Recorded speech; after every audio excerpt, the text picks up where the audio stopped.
We will live one day. Thank you. You can say anything you like about me. I don't care. I'm still strong because God is my creator. But remember, this world is now our home. We will live one day. Thank you. You can say anything you like about me. I don't care. I'm still strong because God is my creator. But remember, this world is now our home. We will live one day. Thank you. You can say anything you like about me. I don't care. I'm still strong because God is my creator. But remember, this world is now our home. We will live one day. Thank you. You can say anything you like about me. I don't care. I'm still strong because God is my creator. But remember, this world is now our home. We will live one day. Thank you. You can say anything you like about me. I don't care. I'm still strong because God is my creator. But remember, this world is now our home. We will live one day. Koiki Media, we're bringing the world closer to your doorstep.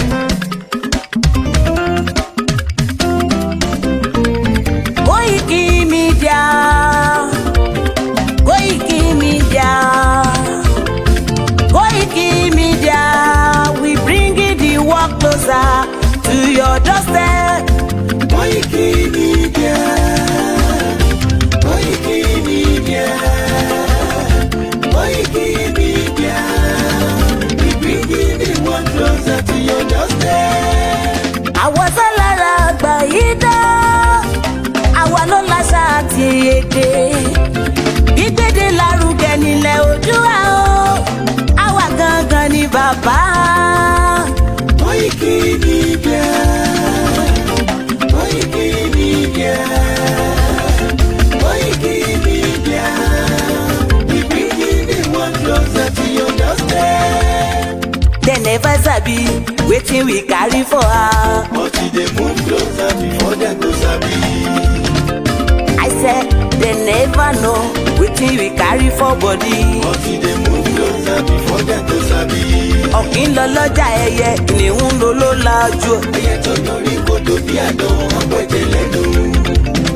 Ká ṣiṣẹ́ fún ilẹ̀ bàbá wa, ká ṣiṣẹ́ fún ìlú bàbá wa, ká jùmọ̀ sowọ́pọ̀ ká lè tó dúdú àga. Odùduwà kò bá lè gbé wa.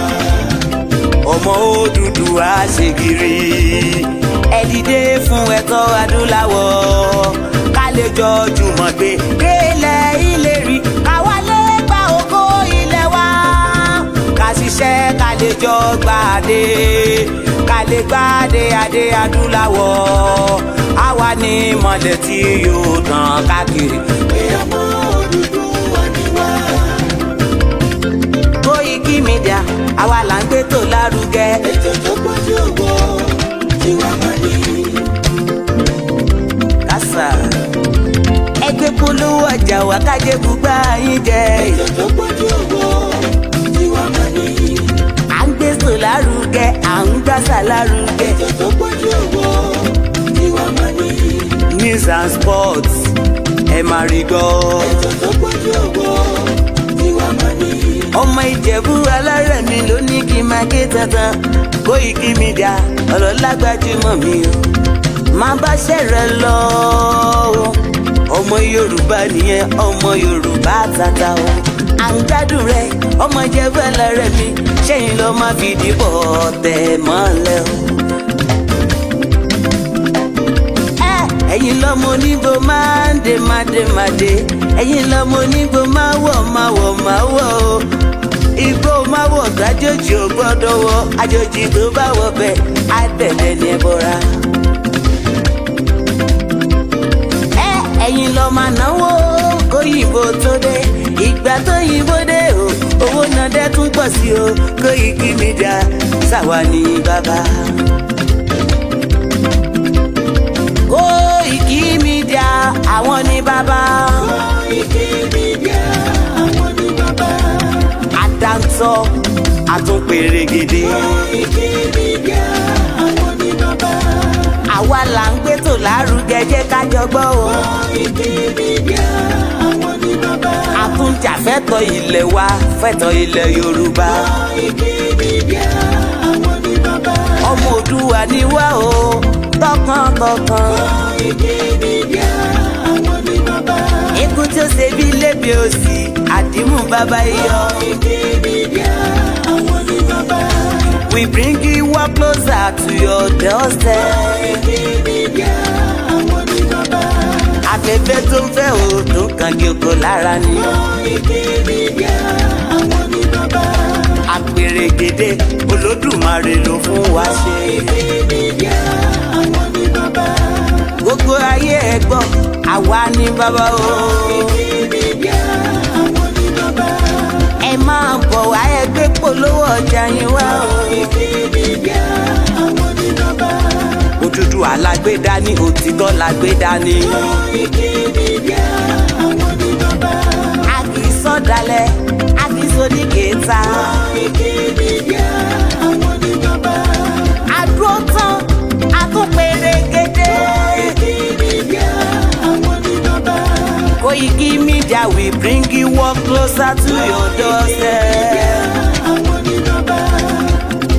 Koiki Media is around. To give us latest. Is around. To give us latest.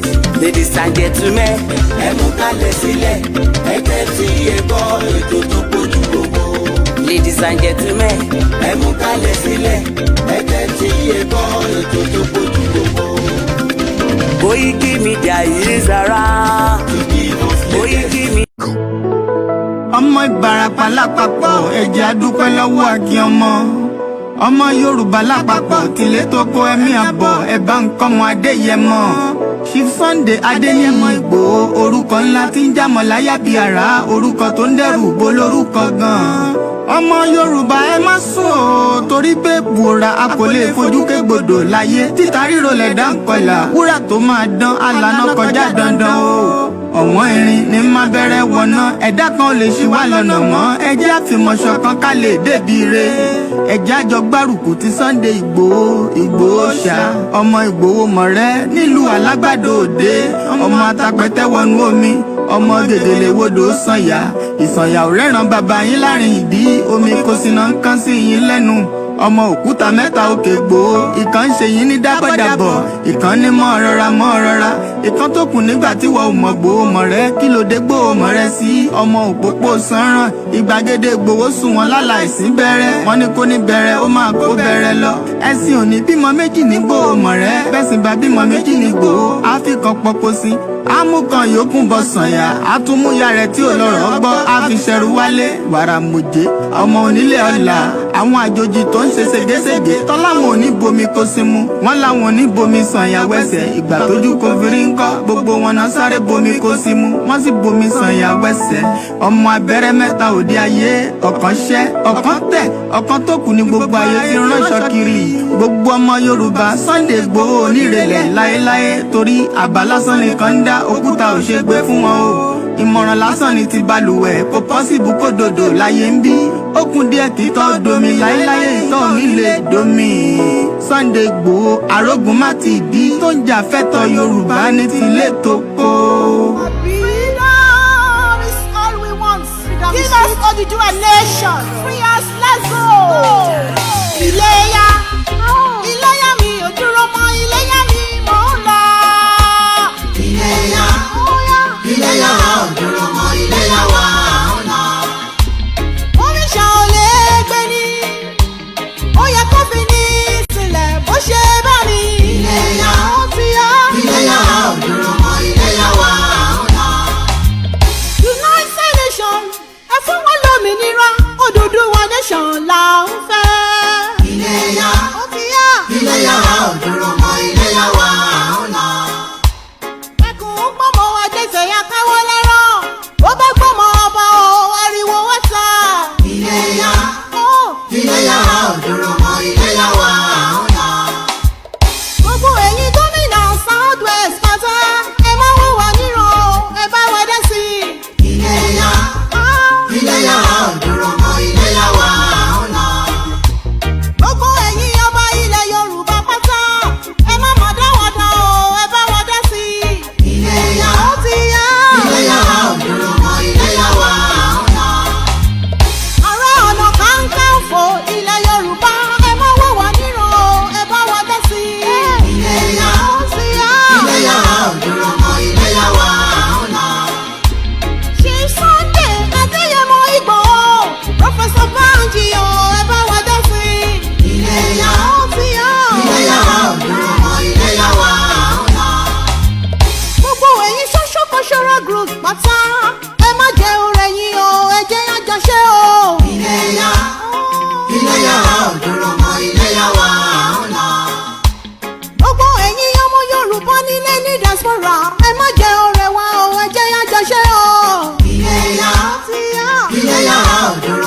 Oòduà. Ọ̀gá Fúlàní, ọ̀gá Fúlàní, ọ̀gá Fúlàní ló jẹ́ o. Yorùbá nation yìí ti gbogbo wa ni. Kó má gbọ́dọ̀ bàjẹ́, torí kò sílùú mìíràn.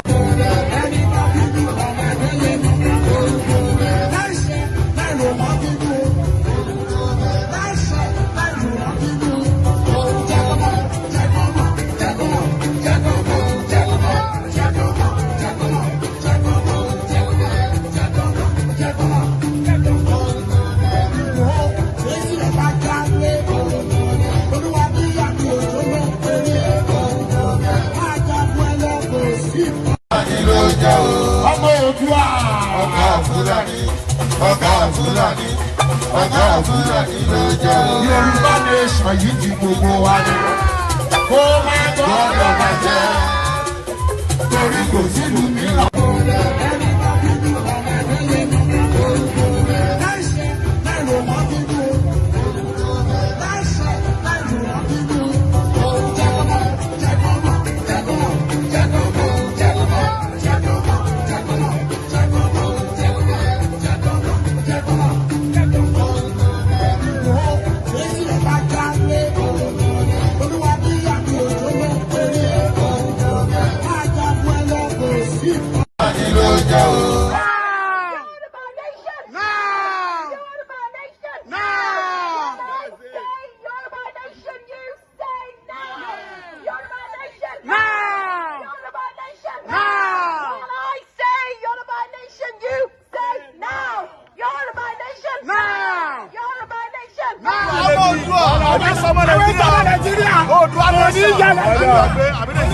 Kí ló kà?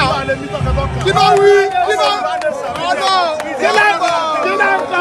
Ọmọ Oòduà. Ọ̀dọ̀ sọmọ Nàìjíríà. Oòduà ló ní ìyàlẹ̀. Kí ló kà? Kí ló wí? Kí ló ọ̀dọ̀? Kí ló kà? Ọmọ Oòduà. Ọ̀dọ̀ sọmọ Nàìjíríà. Oòduà ló ní ìyàlẹ̀.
The weight of Nigeria is not the weight that any normal, ordinary human being can carry, except with the help of Almighty Allah. It is evident, therefore, that the Almighty Allah is with our president. He is carrying the weight. Again. No going back. Ìgbòho òòṣà iṣẹ́ rẹ̀ tẹ̀síwájú. Mr. Koiki ẹ ṣé o, àwọn ọmọ mi ló ń kí yín o. Àwọn ọmọ mi ló ń kí yín o. Lágbára Ọlọ́run, a máa délẹ̀ lérí o lórúkọ Jésù. Yorùbá nation. Impediment to Yoruba development is the impediment to Oòduà development. Without Nigeria, we won't be where we are. 1962, we were far ahead of South Korea and North Korea. We were far ahead of China even. We had television before France. We had radio before South Africa. Now look at where we are today. I think it's a shame that even any Yoruba man can be talking about restructuring at this point in time. What are we restructuring? this country that is already shot to pieces? I don't think that's what we want. But they are always talking about giving Nigeria a chance. The patience of Yoruba with Nigeria has come to an end. If you don't allow we Biafrans to go, that zoological republic called Nigeria will be a worse place than Somalia. And today it is happening. And if you have not applied for your Somalian visa, please try and do so. Should I say Somali visa? Try and do so as quickly as possible, because the zoo is on the path of destruction, and there is nothing man can do to reverse it. Mark today's date and what I'm telling you. Nigeria will be destroyed beyond human comprehension. Okay, gbogbo wa pé a very good afternoon. Ẹ má bínú pé a pẹ́ ká tó jáde. Normally we should start about 2 hours earlier after the Star Radio. I normally go live. But again, due to some reasons, and I'm sure a lot of you that follow us last night, on the night bus from London Heathrow Airport. I wanted to travel, mo wá dé Heathrow. Mo ní mo fẹ́ travel. Àwọn ní Koiki má tí lọ, go back home. Thank you so much once again to everyone. Mo kí, mo fi Elédùmarè, mo fi kí gbogbo wa pátápátá, and everyone that have joined us, and those that will be watching, those that will be sharing it, those that will be following it, those that will be questioning it. We want people to question why we want Yoruba nation. Very, very important. We want you to continue to ask us questions, because if you do not ask questions, you might probably be also be taken to somewhere. You remember that video? They take me go where I don't know. You remember that woman, that security officer, go enter somebody's vehicle. So we want you to question us, to know why the Yoruba nation is something that we're asking for as against, Nigeria today. So if you want to know more, I'll be telling you a little bit more again today, but you can also find out as many of this kind of information on the Yoruba world media, the home-based media, or the independent Yoruba campaigners. I am not talking about the bloggers that are taking some of our content and sharing it and probably using it. I am not talking about the mainstream media in Nigeria that are giving you a different narrative. If you want to know more about this movement, then we can tell you to join the Yoruba self-determination movement. Just like you are a member of APC now, a lot of you have been a member of APC from AD to AC, Action Congress, AD, Alliance Democracy. Then you all switch to APC. Some of you move from APC back to PDP, So it's the same thing, but the only difference is that this one is a movement that only God knows when it will become a realistic, complete journey. But the one that you have been running for since 1999, it doesn't even have any headway. The only thing that we hear is every 4 years there's a campaign, everybody comes out, there's excitement, everybody's putting on the outfit and everything. But after that campaign, everybody then, probably don't even understand that, what is the purpose of the government. So maybe you should a little bit come closer and find out why the Yoruba people are campaigning, why the Biafras are campaigning, why the Scottish people. I want to go back again. I want to take that journey of the last program, comparing Wales, Scotland, Western Sahara. We talked about the Catalonia. There are so many countries that probably will get their country very soon. There are some that have been on this journey for more than 30 years. We do not pray to be in that same category. Nigeria has already been part of us for like almost 63 years. So in the nutshell, the Yoruba people have struggled in Nigeria. I am still appreciating many of you that have joined us so far and those that will be joining. But let me first appreciate my family. Family, because if they say, bye-bye, what you're doing is just too risky, it's also not going to be helping us. But because my family understand what I am doing, so that makes it very, very easy for me. Tó bá ní ìyàwó tí kò ní understanding tó gbé dání, ẹ máa jà lójoojúmọ́ ni. But tó bá ti níyàwó àti àwọn ọmọ àti mọ̀lẹ́bí, our family will come against what I'm doing, but I'm sure Nigeria will not happen to them. Kó tó di pé wọ́n máa ní understanding tí mo ń ṣàlàyé fún wọn. Mo máa kí gbogbo yín ní gbogbo state dáadáa. Mo fẹ́ take, we are only 21 minutes. Ẹ má bínú pé ẹ̀yin tẹ́ wà ń lé, it looks like sometimes, ṣé àwọn people is serious báyìí lẹ́ ń kọrin lẹ́ ń jó. This is what keeps the movement going as well. Ṣé bẹ́ẹ̀ náà máa ń kọrin ẹ máa ń jó náà? APC bá jáde nísìnyí ẹ máa gbélú ẹ máa ṣe gbogbo ẹ̀ PDP. Even Ṣòwòrẹ́ gan máa ń jó. Mo rí Ṣòwòrẹ́ ní bíá Ondo State ní tó ń lecture àwọn ọmọ kan ní very dilapidated primary school. Ó wà lórí Instagram ẹ̀. You can go and check it out. We'll see if we can play it later on. Ṣòwòrẹ́, Showboy.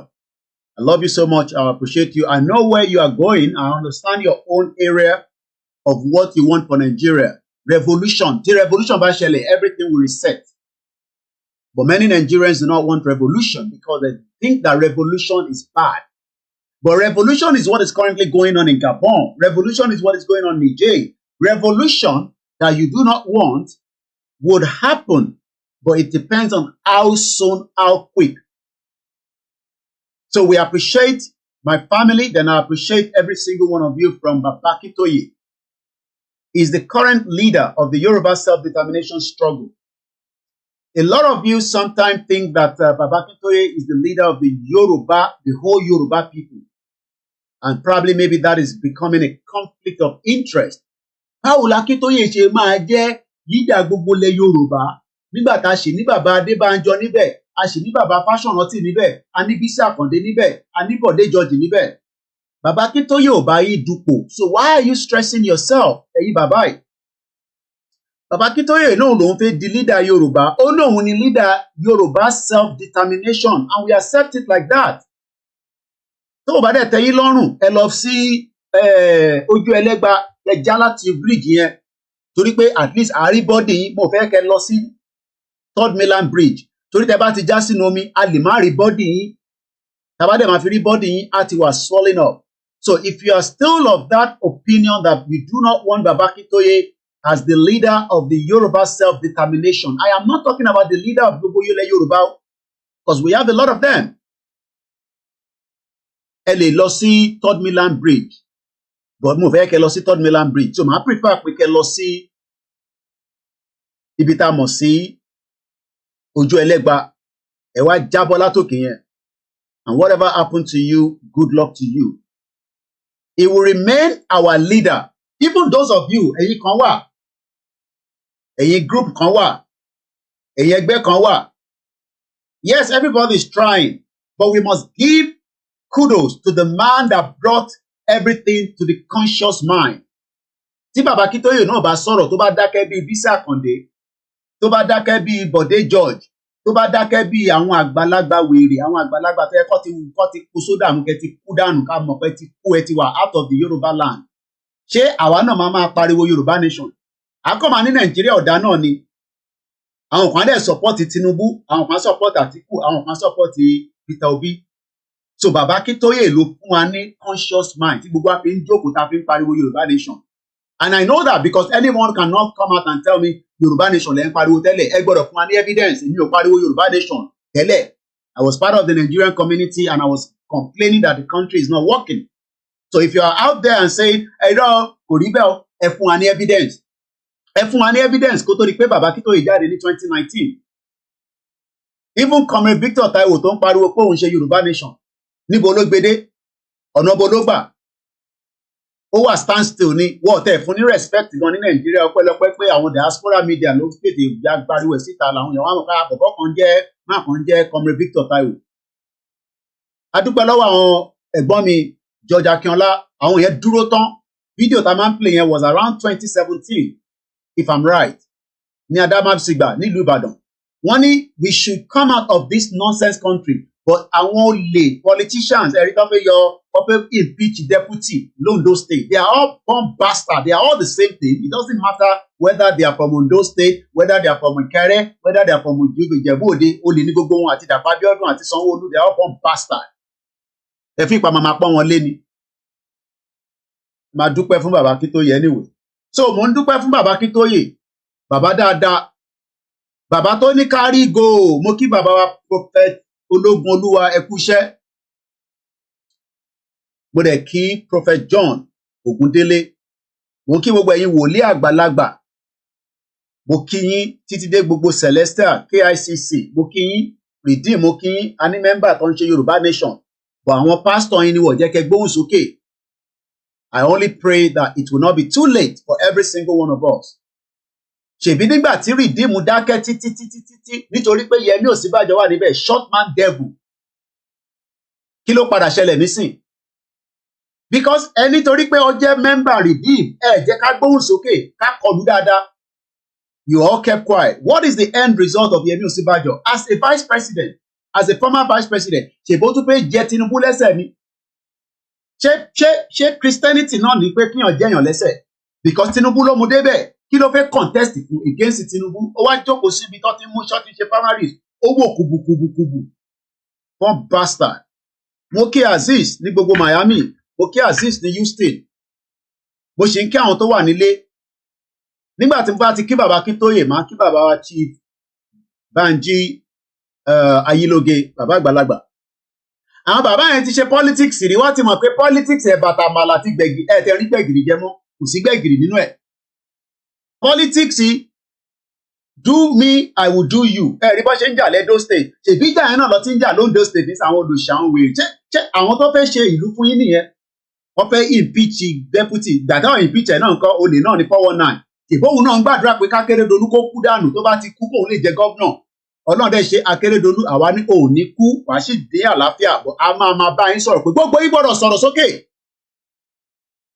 If not, èpè lẹ́ máa gbà lẹ́nu tèmi, ní gbàdúrà, because ẹ mọ bí nǹkan ṣe ń lọ níta. Ìwọ lọ sí Germany sí, ó lọ tọ́jú ara ẹ. Àwọn tó ń bẹ l'Ondo State báwo ni kán ṣe tọ́jú ara wọn? A sọ ìjìnlẹ̀ 419 torí wọn náà mọ Ondo lòun náà. À ń sọ àwọn indigenous people tó ń bẹ l'Ondo State. Ọlọ́run ló mọ iye tí euro tó ná nígbà tó lọ sí Germany. Ṣèbó òfé kú ló ṣe lọ. Ìwọ ṣe lọ sí hospital ní Ondo State, kò ní kó tọ́jú ẹ níbẹ̀. Ìwọ Akérédolú, kí ló dé tó ṣe sá lọ sí Germany? Ó ṣe ní kó tọ́jú ẹ nínú Ondo State. Why did you run out of Ondo State? One bastard. Ìwọ kúrò l'Ondo, ó fẹ́ kú ni now, because tó bá fẹ́ kú ni wàá lọ sí General Hospital kó mọ̀ bí ikú ò ní pa mọ́ bẹ́ẹ̀. Wicked people. Ìwọ sá lọ sí Germany lọ gba treatment. The same indigenous people tó jẹ́ ọmọ Yorùbá tó ń bẹ l'Ondo State, they cannot get the same treatment. One bastard. Àfi tẹ́ bá sọ̀rọ̀ sókè, tá bá rí pé sọ̀rọ̀ sókè, la máa mọ̀ pé sọ̀rọ̀ sókè. Gbogbo ìtẹ́ sọ sábẹ́lẹ̀ yẹn, ẹ máa sọ̀rọ̀ sókè because àwọn olóṣèlú Scotland wọ́n sọ̀rọ̀ sókè pé àwọn ò fẹ́ bá UK ṣe mọ́, ibẹ̀ la tún fẹ́ sọ̀rọ̀ lé lórí ìrìn. So kí ló wá ṣẹ̀yìn? Àfi kẹ́ máa bára yín jà, ẹ fẹ́ impeach deputy. And the same thing goes to Ṣèyí Mákindé, one bastard. Ṣèbó òun mọ̀ nípa kọ́ ṣe wá fẹ́ pa olóyè sínú ilé. Tẹ́ bá lọ sílé olóyè, ẹ máa rí picture olórí burúkú bomb bastard tó pẹ̀rẹ̀ ní Ṣèyí Mákindé yẹn. Ẹ rí picture níbẹ̀. Picture wà níbẹ̀. Kó tó di pé ó jẹ gọ́vnà. Tá bá ti di gọ́vnà tán, they become a tiger. They become people that doesn't want to come down and lower their people and work with them. Ikú náà ló kúkú máa pa gbogbo wa. Akọ̀ ń bẹ Ọlọ́run kó fún wa lẹ́mìí gúngùn ni. But gbogbo yìí máa ríran wò pé ilẹ̀ Yorùbá ò ní bọ́ nínú Nàìjíríà irọ́ lẹ pa. Kí ló dé tẹ̀lé sọ̀rọ̀? Kí ló ń bà yín lẹ́rù? Ṣé ẹ ń bẹ̀rù àwọn Haúsá ni àbẹ́ ń bẹ̀rù àwọn puppet westerner yín tí ẹ̀ ń bá ṣiṣẹ́? Ó wá London, ó náà wá investor. Ó wá investor sí Ọ̀yọ́ State níbi tí wọ́n ti ń pààyàn. Ó wá investors, wọ́n ń bọ̀ lóòótọ́. All criminals. Bó ṣe máa ń ṣe conference summit is all lies. So mo kí bàbá wa Bánjí Ayílóge ẹ kú tọ́jú wa. Mo wá kí gbogbo àwọn tó ń bẹ nínú YSDM láti òkè désàlẹ̀. Àwọn ni pilot tó ń tò ètò yìí. Àwa ni media tó dúró tán fún Yorùbá Nation. Èmi ò ní kankan mi tẹ́mi fẹ́ sọ ti Yorùbá Nation náà. Tá bá ń sọ àwọn nǹkan míì, a kàn mẹ́nu bà ni. Yorùbá Nation day and night. Mo ṣì wà ní airport as at almost this time ní reverse ní 2 o'clock. Mo ṣe bọ́ sórí bus 9 láti Heathrow Airport dé Trafalgar Square. The whole journey was 1 hour 5 minutes. Àyà mi ò já pé mo wà níta as at that time. Tó bá bí ẹ̀dá àwọn tó ní o wà ní any of the Yoruba state, ìwọ jáde ní 2 o'clock lóru, o ní o fẹ́ rìnrìn àjò 1 hour. Tí mọ́tò tó ń wà tó bá pa ẹ́, àwọn tó máa pa ẹ́ làwọn military. because the new update tí à ń gbọ́ nísìnyí pé wọ́n ní àwọn military o àwọn olè Yarima kí ló sọ eléyìí sọ̀rọ̀ ní sometime around 2 months ago Yarima ibi tí Zamfara ń jí àwọn èèyàn gbé but they are calling them bandits. These are full-blown terrorists. Ẹ jẹ́ agbọ́n tó sọ ká tó máa tẹ̀síwájú kí gbogbo àwọn tó kù. Bandits. I'm just proposing a solution to banditry in Nigeria. The bandits, a lot of them have been killed. A lot of them have been arrested. And I'm not saying that government should just continue to just negotiate indefinitely. No, I said invite them. There are people who repent. Invite terrorists. Tó bá bí ẹ̀dá ìwọ jáde ní 2 o'clock tẹ́mi jáde yẹn wá sọ fún mi bí i Nàìjíríà ń ṣiṣẹ́. Ṣẹ́gbọ́n kan tó sọ invite them. Even the new chief of abikilanpe defense minister all criminal. Ẹgbọ́n kan tó kọ Nigerian communities are free to dialogue with the bandits according to the defense minister. Ó ń sọ̀rọ̀ ní Zamfara. He speaks on the Zamfara incident. Abubakar, however, added that the federal government did not mandate anyone or group to negotiate with terrorists on his behalf over the adoption of the female student of the Federal University, Gaswa, Zamfara State. Kí ni mo fẹ́ lọ ṣe ní Zamfara? Break up this shito country, let everybody go their separate ways. But àwọn politicians wa mo sọ fún yín pé àwọn ló ń delay ọ̀rọ̀ Yoruba nation. The moment we are able to tell them, we will abuse them until they hear us. Wọn kì í ṣe God. They are all born bastards as far as I'm concerned. Kò sí kankan tó jẹ́ God nínú wọn. They are public servants and the public servant must be called all the time to the problem that the citizens are facing. I don't care whoever they are. Láti Kwara State títí dọ́dọ̀ Sanwó-Olú point finger. Ìyẹn máa point finger ni. A máa point finger ni. Ó point finger. Tí Sanwó-Olú bá ṣe tán nísìn, àná òun náà fẹ́ lọ jẹ senator. All criminals. Ìbò ní Amosun wà nísìn, onífìlà gogoro. Tó bá bí ẹ̀dá ni mo sọ, jáde ní Nàìjíríà ní 2 o'clock, tẹ́mi jáde lóru àná, òun ò ṣeré jáde lọ síbì kan. Èmi ṣeré lọ sí Troni, and you don't need to know what I went to do there. I move around every day because I know I am safe in this country. Tó bá ti jí mi gbé tẹ́ bá ti gbúrò gbọ́ pé wọ́n ní wọ́n rí Kóìkì o, tí wọ́n dẹ̀ sọ pé wọ́n mú sí police station kan ní London, tí wọ́n sọ pé wọ́n ò mọbi tó wà. Ẹ tètè mú British government pé àwọn ọmọ nípa ẹ̀. Because wọ́n gbọ́dọ̀ jíyàn kankan gbé because security mi ọrùn wọn ló wà. Níbi tí mo ti ń kí gbogbo yín lọ, mo kí gbogbo ọmọ Yorùbá pátápátá tó ń bẹ nílé. Áyùn pé ká ti gba Yorùbá nation ẹ̀ ń ṣe yín. But ẹ má yẹ káwọn deceiver kó sọ fún yín pé ẹ máa jó, ẹ máa yọ̀. Níbo lẹ ti ń jó sí? Àdúgbò rẹ̀ ń jó sí. Ẹ fẹ́ Yorùbá nation wọ́n wá ní kẹ́ ẹ máa jó, ẹ máa yọ̀. Àti declare. Ẹ ti ní mental problem. Scotland gan tó népọn tó lẹ́kan náà gan wọ́n ti bọ́ kúrò náà ẹ̀. But mo rí pé most of you, your understanding and your level of understanding ó lò gan, so I gbọ́dọ̀ break it down. I'm gonna break it down continuously tẹ́ máa fi gbọ́. And that is why I'm going to go back again to ṣé a ṣì wà on the right track? A jáde fún rally àìtí jáde. A ṣe anything. As long as tí voice wa ṣì ń jáde pé a fẹ́ Yorùbá nation, we are still on the right track. Bá a lé any kind of allegation, èmi kọ́ ló máa ń kọ́kọ́ lé allegation. Mandela gan wọ́n pè ní terrorist. I don't think most of you know that. Mandela was called a terrorist. So kí n tó máa lọ sínú ètò gangan mo wá kí gbogbo ẹ̀yin tẹ́ wà nílé. There's nothing we can do with the current economic situation in Nigeria. Kí lẹ fẹ́ ká ṣe sí? We don't have a government yet. We are not the one in charge of the government. Bola Tinubu ló wà lórí oyè. So he has the responsibility to continue to bring a better Nigeria for you until Nigeria will dissolve. Because Bola Tinubu has a maximum 4 years at the moment. The next 4 years is not guaranteed yet. We don't know. So when you are complaining bitterly, don't put that on Yoruba nation. Nítorí àìtí gba Yoruba nation ni. Nigeria has been bad more than decades. Láti 1960 kò sí kankan tó ṣiṣẹ́ Nigeria. So don't blame your problem. Nítorí àìtí gba Yoruba nation lẹ ṣe ní problem. The problem has been there and the problem will not go until we come out of Nigeria. So tẹ́ bá wá ní ká má come out, ẹ̀yin tẹ́ ní ẹ fẹ́ Nigeria, then you will continue to experience that problem.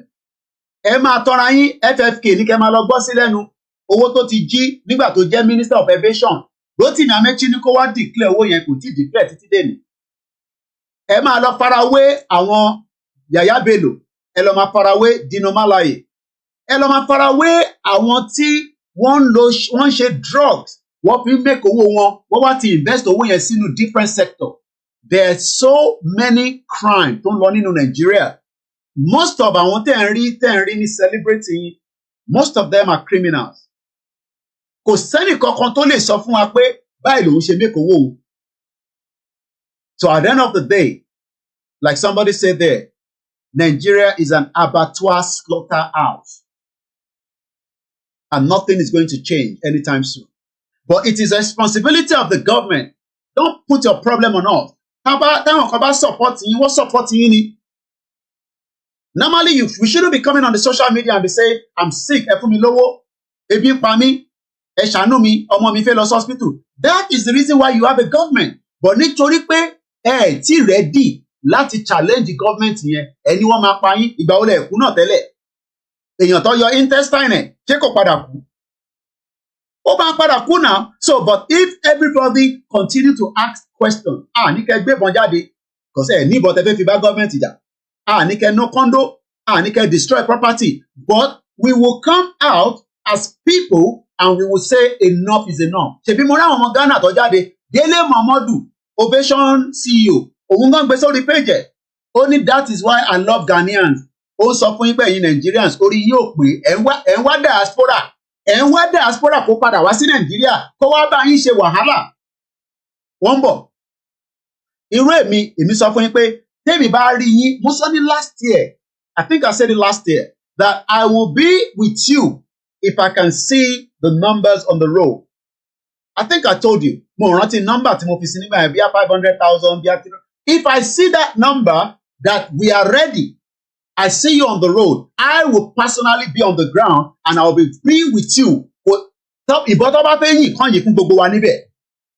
But when you are not ready, the only thing we can do is to continue to educate you and compare the notes. Ṣé o mọ̀ pé ní university, lecturer máa ń compare notes, student máa ń compare notes. So what we are doing is we are comparing the notes. Bẹ́ẹ̀ni, they are all drug dealers. Drug dealers làwọn tó ń ṣe gbogbo àwọn tó ń ṣe celebrating yìí o. So we are comparing the notes. So when tẹ́bá ní àìtí gba Yorùbá nation, kí ló dé àìtí gbà? Dúpọ̀ ní tìrì ti gba Yorùbá nation fún àtẹni tó sọ pé Dúpẹ́ ti gbà àti Dúpẹ́ fúnra rẹ̀. Orí gbogbo yín ò pé you are born bastard. Èèyàn náà gba Yorùbá nation fún yín. Bàbá Stephen Shepaleti ló jẹ́ ẹjẹ́ sáré fún ní just one question. Ẹni ẹ lọ sí United Nations, èwo ń bẹ̀ lẹ lọ, ṣé ẹ lọ fún event míì ni àbí United Nations General Assembly? Because in tí mo gbọ́ tẹ̀sán ni pé ẹ lọ sí 75th Universal Declaration of Human Rights. Ìyẹn ò dẹ̀ ń ṣe United Nations General Assembly. Ó dà ń kórí gbogbo yóò pé mo rí Black Lion. Ẹ wá ń pọ̀ yẹn lé, ẹ̀ ń gbé gbogbo ẹ̀ sórí YouTube. Ìjìnlẹ̀ ń gbé sórí YouTube. Ẹ̀ ń gbé picture. Ìyá wa Mua ó ti lọ sí United Nations. Gbogbo orí yóò pé rárá. Tí mo tẹ gbé dání. Mo sọ fún yín pé wọ́n ò bí Dúpẹ́ da títí tí ọdún yìí máa fi tán kó gbé adelé kankan jáde. Ẹni Kóìkì ló sọ bẹ́ẹ̀ fún wọ́n bí bàbá tó bí àtìyá tó bí wọ́n bí da torí pé kò lè ṣe ni mo sọ fún yín. Ìgbòho ni kọ́kọ́rọ́ Yorùbá nation wà lọ́wọ́ àti bàbá Akíntóyè àti àwọn YSDM ẹyẹ tọ́ra yín. Tí Ìgbòho bá dé ìlú Ìbàdàn wọ́n bí Ṣèyí Mákindé da ó máa sá kúrò nìbàdàn. Tí Ìgbòho bá wọnú Ìbàdàn lẹ́nìí wọ́n bí Ṣèyí Mákindé da ó máa sá kúrò nìbàdàn. Tí Dúpẹ́ bá dé Ìbàdàn Ṣèyí Mákindé máa ní kó fi sójà wọ́n fi fọ́ kókó ẹsẹ̀. Wọ́n náà lọ sí United Nations. Èèyàn lọ sí meeting tí wọ́n ń ṣe ní United Nations as an NGO but ibẹ̀ kọ́ la fẹ́ lò lénìí. So gbogbo èyí tí ẹ̀ ń ní wọ́n gba country fún yín tí ẹ̀ ń dunnú tẹ́ ń yọ̀ ẹ̀ tí mọ ìlú tó gbà fún yín. Mo sọ fún yín pé èmi ni mídíà yín tó jẹ́ international media. Mo ò ní láti kúrò nínú ilé mi. Ìtọ́ ṣe ń pè ní mídíà nìyẹn. Ìtò rẹ̀ ń ṣe mídíà bọ́lẹ̀ kájà. Ìjìnlẹ̀ kì í ṣe mídíà bọ́lẹ̀ kájà ni Yorùbá nation tó ń ṣe ló fi dàbí pé ó jẹ́ ẹni tí wọ́n mọ̀. Mo ti lọ review tó ń ṣe tẹ́lẹ̀. Kí ló ń ṣe gan ní Turkey? Kò ṣe kankan ní Turkey, wọ́n ṣe kankan ní Turkey. Lẹ́yìn kan ta gbaná, kọ́ ṣe drugs, kọ́ dẹ̀ ṣe yahoo. Ẹdẹ́ mi ni mo sọ bẹ́ẹ̀. Àwọn tó wà ní Turkey mọ̀ tí mo sọ. Kí ló ń ṣe ní Turkey? Gbogbo àwọn tó ń gbé ní Turkey ẹ béèrè pé kí ló ń ṣe ní Turkey. But ìlú tó accommodate Nigerians ni. But Nigeria ti ṣe, wọ́n ti ṣe bàbá fraud ní Turkey yẹn tó ń ṣe kékeré. Ó ti affect ìwọ tó ń wò mí báyìí. Àwa ta ní resident ta, a lè lọ sí Turkey. Ìwọ bá fẹ́ apply. Ẹni tó ní UK visa àti American visa kò lè lọ sí Turkey mọ́. Nítorí àwọn ìjìnlẹ̀ bẹ́ẹ̀ ni àwọn fraudsters. Crime ló ń ṣe níbẹ̀. Lóòótọ́ àwọn kan ṣiṣẹ́ takuntakun níbẹ̀. But wọ́n fún wọn níṣẹ́ because wọ́n fún yín ní work permit. Ìyẹn lẹ wá ń lísìn sí kó náà gba country. Ó jókòó sínú yàrá kan bí ó gba 2 bedroom. Inflation tó wà ní Turkey kò ṣe kékeré. But do you know that the Turkish citizens are still better off than bomb bastard Nigeria, as you call it? Inflation tó wà ní Turkey. Inflation tó wà níbẹ̀. Iye tó ń tà nǹkan. Do you know that it is only in Turkey every day ló máa ń change the price tag in tó ń tà? Wọ́n ta bread kan, 1 lira ni wọ́n ta bread yẹn. Bread yẹn ti di almost 5 lira, if not even 7. Kẹ́lẹ̀ rí if, but ará Turkey ṣì máa jẹ bread, ó máa jẹ tomato, ó dẹ̀ máa jẹ cheese. Wọ́n like nǹkan mẹ́tẹ̀ẹ̀ta yẹn. So that shows that they are not hungry, but they don't have enough. So owó àmọ́ bó ṣe máa ń make economy wọn tó ṣì ń survive is because nígbà tí wọ́n ní owó, they were able to invest so much in so many things. And that is why anybody will love to travel to that part of the world. Títí kan àwọn mo rí ìlú náà tó kí lọ sí Turkey. Bó ṣe jẹ́ Islamic country tó yẹn, wọ́n ṣì ń lọ síbẹ̀. Àwọn èèyàn ò ní wá sí Kwara State because Kwara mentality yín ó yàtọ̀ sí tàwọn ti Turkey. Arábìnrin Turkey tó bá kírun tán nísìn, ó máa bẹ́ràn sí sìgá. Ní Turkey, wọ́n ṣírun sílẹ̀. Ní Turkey, wọ́n ń wọṣọ tó yẹ pé wàá máa fẹ́ rí ọmú ọmọbìnrin yẹn. They are very, very reserved people. Ìyẹn government wọn ni mo sọ o. Kẹwàá compare pẹ̀lú Nàìjíríà. Ọmọ Nàìjíríà ló máa ṣe dreadlock ni wọ́n máa sọ pé yahoo ni. Tẹ́ wàá mọ difference mọ́. Nigeria is not a country that is going to work. So as I'm still appreciating many of you, so those questions that you are asking us, those burning questions that why is this Yoruba nation have not yet succeeded is because of your Olori Buruku bomb bastard, all your politicians within Nigeria. They are the ones that do not want the dissolution of Nigeria because by dissolving Nigeria, it will bring a better indigenous people and not the world Nigeria because the world Nigeria is a crime. Mori ọ̀rẹ́ mi dáadáa, my beautiful auntie, kí n kàn pọ́n lé díẹ̀, Àbíkẹ́ Dábírí Erewa. Give us to Jagaban. She was somewhere when Jagaban was in New York and they were presenting the best brains. Oh my God, we have it. But because we have been put as under Nigeria, those should have been indigenous people as Biafra, Arewa, and the Yorubas. They are doing very well, but under the brand called Nigeria. So she was actually presenting it. Èmi ṣì ń padà bọ̀ lọ́dọ̀ ti Stephen Falletila àbí kí ló pe rẹ̀ bàbá yẹn bàbá bomb bastard ni ó lè ní. Criminal àwọn sọ pé bàbá kan wà ó lè ní wọ́n. Bàbá yẹn ẹni bó ṣe ń sọ̀rọ̀ gan.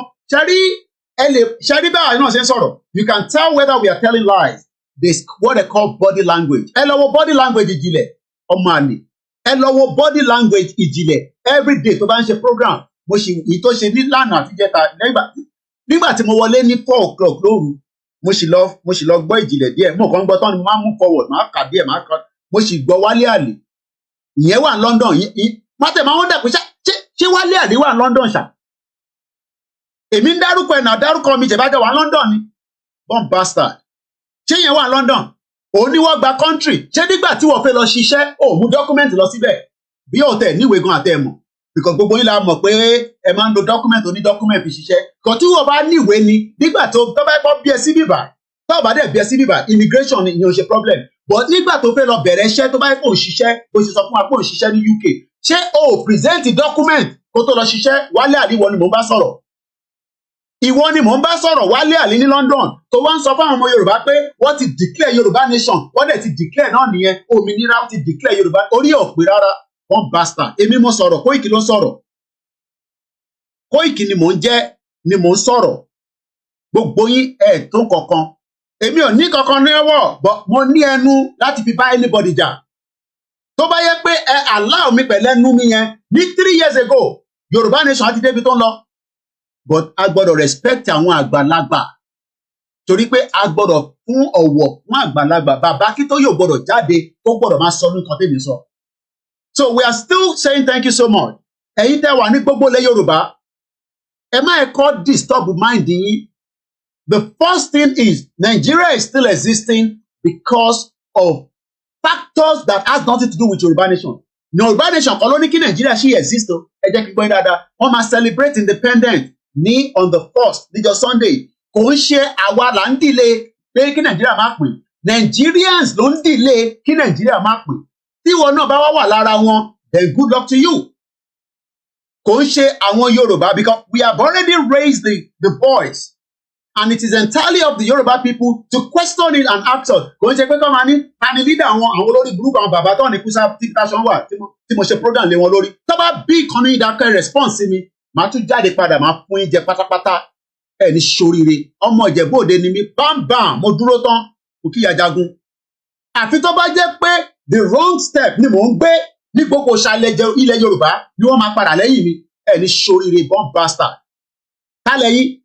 À ń pariwo pé yà ń jẹ wá our backward ẹ ń sọ fún mi pé ta ló lead àwọn wo ni diaspora ẹ ní kúre gbogbo yìí tẹ̀ ń sọ bẹ́ẹ̀ because ẹ mọ̀ definitely pé àwa là ń send owó sílé la fi ń keep àwọn èèyàn wa survive ẹ̀yin olóṣì bomb bastard ní gbogbo yín tí bá ti múra múrí uniform mi báyìí tẹ mọ̀ pé mo fẹ́ wá gba sí fún yín ni mo sì ń kéyìn èèyàn dáadáa ẹ má sọ fún wa pé Yorùbá nation yàn tí wáyé kí ló ṣẹlẹ̀ ẹ̀wọ̀n Nigerians ló ń dìlé ẹ̀ and àwọn tó dẹ̀ ń dìlé ẹ̀ jù àwọn balẹ̀ Yorùbá èmi ò ní bọ́ ọba kankan bọ̀ wọ́n mọ̀ pé àwọn alálẹ̀ bàbá wa Ọ̀jájá the second Ọọ̀ni of Ifẹ̀ mo rí i pé ẹ ti ń lọ sí ibi tó ń pè ní seclusion gbogbo tí wọ́n bá deliver fún yín láti wherever tí wọ́n ti ń gbé mẹ́sẹ̀gì yẹn bọ̀ kí ọba Elédùmarè ó jẹ́ kẹ́ lè bá wa deliver fún Tinubu ṣẹ́rí gbogbo èyí tí Buhari ṣe yẹn mo understand ẹ gbọ́dọ̀ play game yẹn as ọba ilẹ̀ Yorùbá nítorí pé ọba máa ń fẹ́ fi rẹ̀ síbi tí ọ̀wọ̀ wà.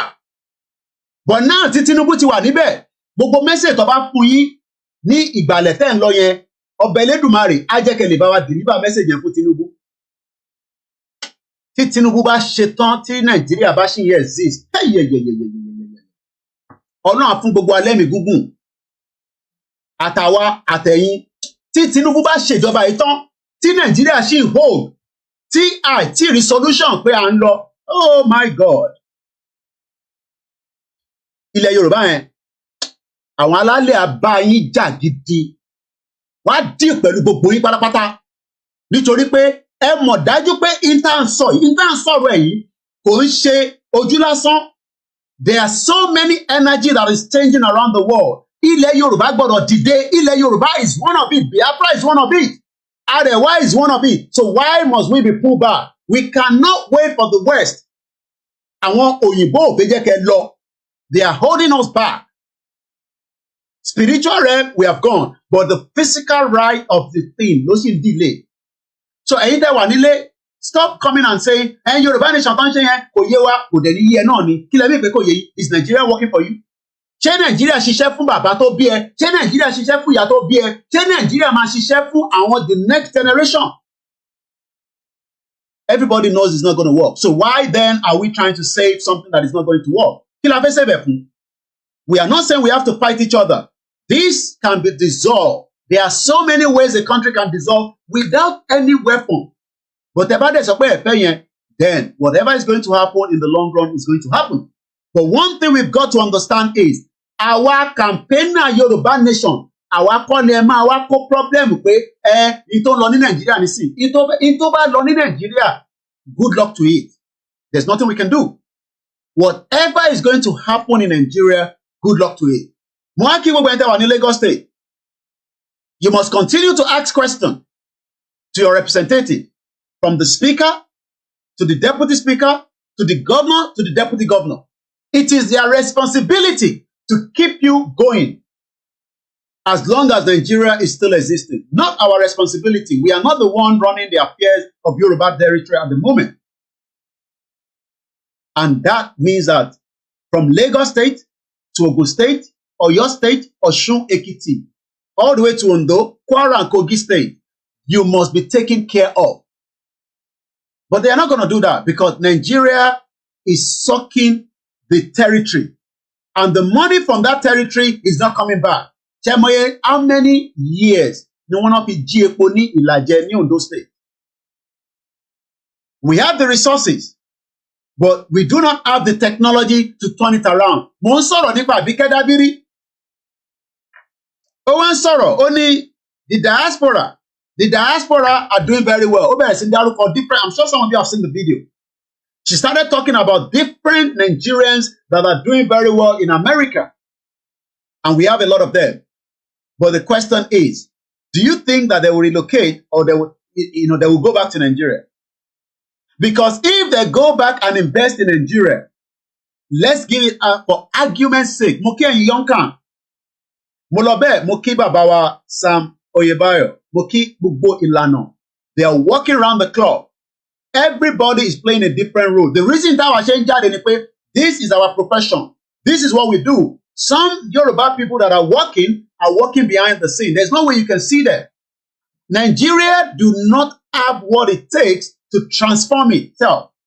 So if Abike Dabiri is presenting the best brains of Nigerians to the president during the United Nations General Assembly, I am not talking about the Oluwole 75th, the Oluwole 75th Universal Human Rights. See, I want Dagborulo. Someone presented. I understand some of you don't want me to talk about them, which is okay. But we must continue to highlight that Dupe Onitiri will be the biggest fraudster of this generation. She knows that. She watched me all the time. Mo gbọ́ bàbá Èkìtì tó ń ṣe program kan lọ, mo ń gbọ́ lórí Mass B, mo ti gbọ́ tán. Ó máa dí pẹ̀lú gbogbo wa, ó ti dí pẹ̀lú àwọn family ọkọ ẹ̀. If it's truly that you married to Abiola, lọ dí pẹ̀lú family ọkọ ẹ̀ náà, olóṣì. Ìwọ tó ì tí dí pẹ̀lú family ọkọ ẹ̀ ló fẹ́ wá dí pẹ̀lú àwa orí ọ̀pẹ rárá. Tí wọ́n bá ní ó gba country, ó ní láti pàdé wa ní UK. So anywhere fún wa ká pàdé ẹ, ó lè tó bẹ́ẹ̀ ṣe because you are a ghost. Dupe Onitiri ghost ni ẹ́. Ẹni tó bá dẹ̀ jẹ́ ghost must be dealt with.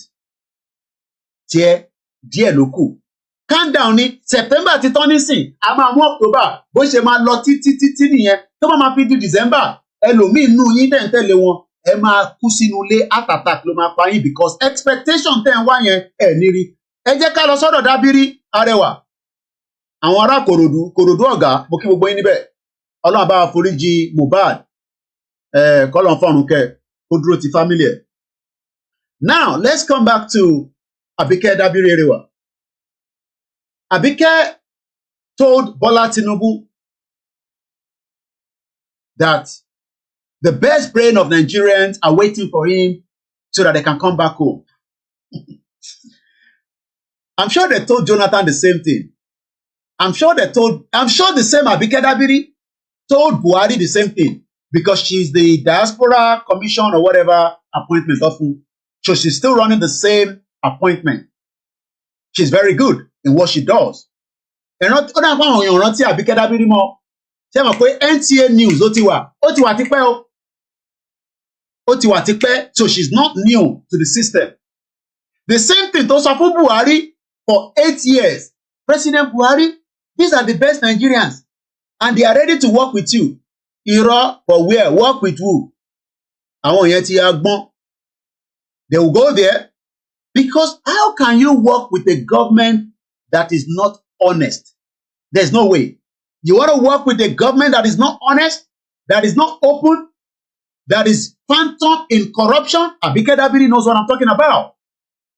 So how do you expect those Nigerians to bring their hard-earned currency? I am not saying you shouldn't invest in Nigeria. That is not my job here. If you still have the means to invest in Nigeria, That is entirely up to you, not me. I, Olayomi Koiki, I will not invest in Nigeria. Itiba mani mo pay invest, I am giving it away. If I think that I want to give somebody something, I am not expecting anything back.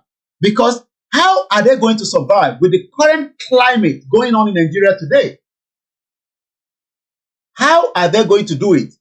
Because we know that the current situation in Nigeria is very, very tough for any businesses, especially a small, medium enterprise. Any small, medium enterprise today will not survive in Nigeria in another 1 year.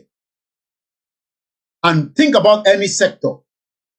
Whether you are into, most of you are into properties, and is one of the best ways to keep money. But to be honest with you, the current situation in Nigeria, I pray whatever your investment are in Nigeria today, I hope that you can recoup the money back even after 10 years. I don't want to say 2 years because, you must be thinking of a long-term business. Long-term business is the only way that you can make a return. But you can't say, I don't know what happened to the TikTok. It actually ended, but I've connected back. Investing in a country that doesn't have security, you are taking a big gamble. Again, your glasses me there.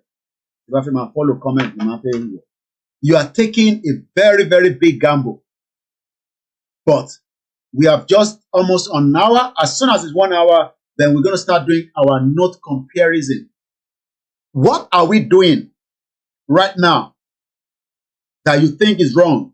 No, we are not doing anything wrong. We are trying to engage those that we need to engage, which are the politicians. I understand a lot of people say, take your message and let them go and take it to the House of Assembly. Okay, but the question is, are they really honest to take our message? Say, well, honest. Let's get message, we want the self-determination. And one thing you must understand is self-determination is an inalienable right. And that right will be respected by the present administration, just as the Scottish people are asking as well. Other countries were refused at first, but we have to remember, and this is a really important point, that self-determination is an inalienable international right and a law as well. And other countries will recognise Scotland's democratic choice expressed at the ballot box. They will recognise that because that is the route that many other countries have taken in order to become independent. And just to make that point, that international law is very pragmatic on that point, so we should have confidence in that. And we come back again. A very good afternoon. Let me appreciate every single one of you, from all our grandmas to the Biafras in the house that are listening and watching us, to the non-Biafras, to the Northerners. We love you. We appreciate you. We are not saying we want to break away from Nigeria so that we can become enemies. No, we want to break away from Nigeria so that we can be able to have a better opportunity among ourselves. We can trade. The process of self-determination is not, I'm going to first go on that before we touch on all these, Nigeria communities are afraid to dialogue with the bandits. This is coming from the defense minister. So let me first go straight. Let's listen again to Yerima. Yerima is the governor of Zamfara state. This is what he said, and then we're going to move because I want to focus the conversation about this around later. I'm going to take it off. I want to focus more now. Oh, again, the Google Chrome is playing out again today. Let's see. Let's bring it back up again. So let's listen to you can dramatically lower Yerima. I'll have to close some of these. Yeah, it's back on the screen. Now let's listen to Yerima again. Bandits. I'm just proposing a solution to banditry in Nigeria. The bandits, a lot of them have been killed. A lot of them have been arrested. And I'm not saying that government should just continue to just negotiate indefinitely. No, I said invite them. There are people who repent in all religions, Islam, Christianity, Judaism. you find that God himself who created us, once you repent after committing offenses, after committing sin, he forgives you. So there is no way you can say Nigerians should not be forgiven for if they repent. If they repent, they should be rehabilitated and integrated into society, and then measures will be taken to avoid the occurrence of this menace.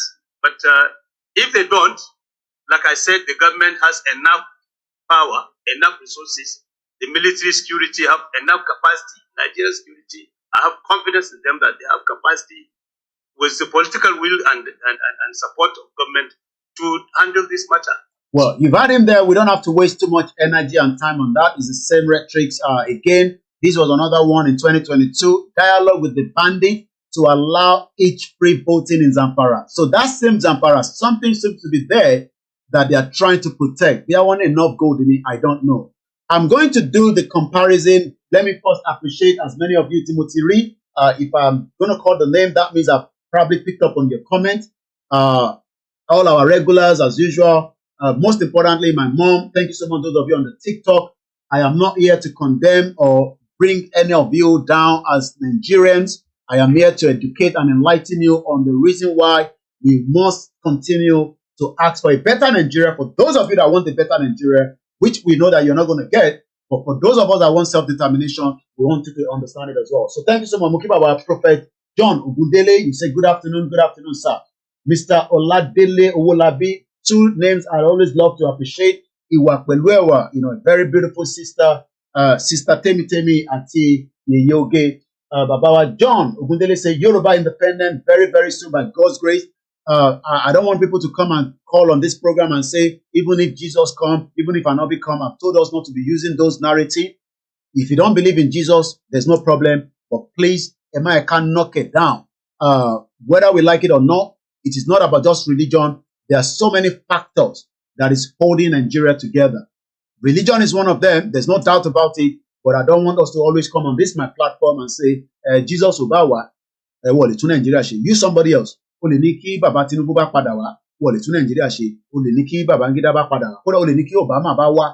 don't want us to use Jesus or Anobi. Put that under when I'm doing my program, I'm going to cut you off quickly so that we don't want to disrespect the Christian. We are Yoruba people. We love our religion. There's no doubt about it. That is why they are building big churches, even though the country doesn't have factory, doesn't have production center. But that is the problem why we are saying, Tabani country to Shishe, there will still be a religion center, but we will move more with technology as well. So I appreciate him, Baba John Ogundele. A lot of you, we are not giving you money. You are here. 3 hours maximum is what we try to do. It costs a lot of money. No, Grandma Ronke, Lee Ajayi Mukima. Thank you so much. Pastor Joseph Mukibo, pastors were in the house. Ijaya Igbodada, TJ Baba, Shoti Walenushe, Oti Paguru Lonti America, over $4 money kilo shele. Cash up me Oshisha. Anyway, Saturday, I'm a she fundraising for Koiki Media. Fundraising the minio. So a lot of jowo pamo. Aziz, Mama Kenny Buba. Mommy me.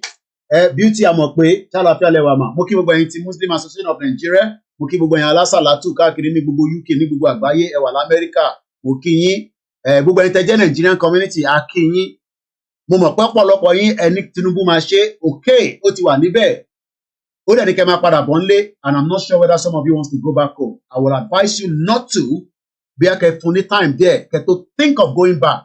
Nigeria is not working at the moment. Moki Babawa is fair. Ìmọ́lẹ̀ Jamal 419 orúkọ yín lágbára kábíyèsí lójúmọ́ rẹ̀ Jamiu mo kí yín ìjẹ̀sìn kan mo gbé dání kọ́lọ́n kó bá wa wà pẹ̀lú àwọn tí wọ́n ń jàjà ẹ̀sìn. We have more problem to deal with. We have a lot of things to work with. Mo kí gbogbo ẹ̀yin tí ẹ wà lórí IG ẹni tí bá dárúkọ mo fojú pa yín rẹ́. Grandma Awoniyi Femi Bright ẹ̀yin tèmi mo kí gbogbo ilé nǹkan sí. Àwọn tèmi ní gbogbo orí Mixlr tí bá ti kí bẹ́ẹ̀ I'm now going to go into the presentation. Mo kí ẹ̀yin tẹ́ wà lórí Adékúnlé plenty. How you dey now? Mo kí Akeem Ayọ̀délé, àwọn Koiki Media team. Without them, there is not Koiki. Support us. Anyway, tá bá tẹ̀ raise owó dáadáa níjọ́ Saturday. Tí bá rí gbówó yẹn wà okay. Èmi náà àrówó fún wọn lẹ́nijọ́ mẹ́ta. We're struggling with the platform, and I got to be honest with you. Financially, the platform is struggling. And the reason why it's struggling is not because of anything. It's because owó tí ó yẹ kí YouTube san fún mi wọ́n sọ́nà gbogbo fídíò mi tẹ̀kàn wò àwọn kan dẹ̀ ti lo fídíò yẹn adẹnikẹ́ máa ṣì lò náà ni I've never flagged any of my videos because I want my message to travel. I know what I do. I've given you the statistics every month, but we still want our reach, and we can only do that reach if our team has a good phone. They need good phones. We won't complain. Phones will want to damage. They need good phones. They did a lot of things so that we can keep it going. So Agbaje Wasiu Moki on GR1, Solution Center. Yeye Dara Kowe. Ewa lórí ètò mo rí yín ni mo ti kọ́kọ́ júbà yín the publicity secretary YSDM yẹn mo rẹ̀ kí sister wa náà podium yẹn ìyá àgbàlagbà mo ń follow yín níjọ́ Sunday náà ẹ ṣé gan ni Yeye Dara Kowe presentation Yeye Dara ìyàtọ̀ tó wà bẹ́ẹ̀ pẹ̀lú tèmi ni pé wọ́n gbọ́ Yorùbá dáadáa àwọn ọmọ bó ṣe máa lu àwọn Yorùbá yẹn èmi English máa fi bá ti yín jẹ́ máa ju Yorùbá kéékèèké sínú ẹ̀. Thank you so much. We spoke together. She called me anyway, so that is a private conversation. Yoruba Nation leader bẹ́ẹ̀ ni ẹnìkan péré ni Bàbá Akíntóyè ni tó bá tẹ́ yín lọ́rùn mo sọ fún yín pé ẹ lọ sójú ẹlẹ́gba ẹ lè tira yín ẹ má yẹ kíyàn kan tì yín ẹ kàn jábọ́ sórí bíríìjì ni tó bá mọ̀ nípa YSDM a máa gbé Yèyé Dára wá wọ́n máa bá a sọ̀rọ̀ as a publicity secretary kí ni wọ́n ń ṣe lọ ibo lọ́ bá ṣẹ́ dé a lot of you ní ká jáde fún rally gbogbo kíní ẹ̀ náà ní the panic kò fẹ́ gbẹ́ kakọ̀ jáde gbùrùgbùrùgbùrù the last outing was January 9. A lot of things is going to work. Go there. Gbogbo ẹ̀yin tẹ́ ní group lórí WhatsApp group. Mo ń bẹ̀ yín ni. Ṣẹ́rí block of people. Ìlú Yorùbá ní 2 heads is better than 1. Mo fẹ́ kí gbogbo ẹ̀yin tẹ́ ní different group yẹn. Get in touch. Tẹ́ ẹ̀ bá mo bẹ ṣe fẹ́ reach out sí YSDM. I'm sure pé Yèyé Dára máa ní nọ́mbà tí kò ń jẹ́ private tó jẹ́ public tẹ́lẹ̀ fi reach wọn. Wá mọ bẹ ṣe máa join. Wọ́n kúkú ní kẹ́ mówó wá. Kọ́kọ́ lè sọ pé 7 kò ń ṣe gbogbo jágbajàgba tí Dúpẹ́ ṣe là ń sọ yo. Dúpẹ́ ò létò kankan. Kò ní ètò kankan. Màá dẹ̀ fún yín ní instances of where we have worked with. Ẹ jẹ́ ká lọ sí ìlànà. Ìlànà ọmọ Oòduà Amẹ́ríkà. Wọ́n ní rédíò. Mo ń bọ̀. Let me first start ìlànà radio. Yoruba World Media, I launch radio. So shortwave radio wà. So there's a lot of work that is going on. So tẹ́ bá ní gbọ́ is because gbọ́ ni ìrọ̀lẹ́ ń pa. Radio kan lélẹ̀ nísìn is an online. Tá bá ní radio online ni ìyàtọ̀ eléyìí pẹ̀lú ti Yoruba Nation Radio tí wọ́n ṣe yẹn tí àwọn sisters àtàwọn ìtọ́fi ní mo kówó jẹ rántí bọ̀ adúpẹ́ fọ́lọ́run pé kówó yẹn jẹ ó kọ́ yẹ pé ó rí bó ṣe rí ni but eventually it came back on. Orí ẹ̀ lọ ti ṣe so much program ní over the weekend. Àwọn tó yẹ kẹ́ follow lélẹ́yìí yàtọ̀ sí àwa tẹ́ ń follow àwọn Yèyé Dára Ọmọlúkà nǹkan. You must also be able to know that there's a lot of activity that's going on. Kò kúkú ṣe pé a fẹ́ ṣe kọ́kọ́ ju pé we want the best for ourselves.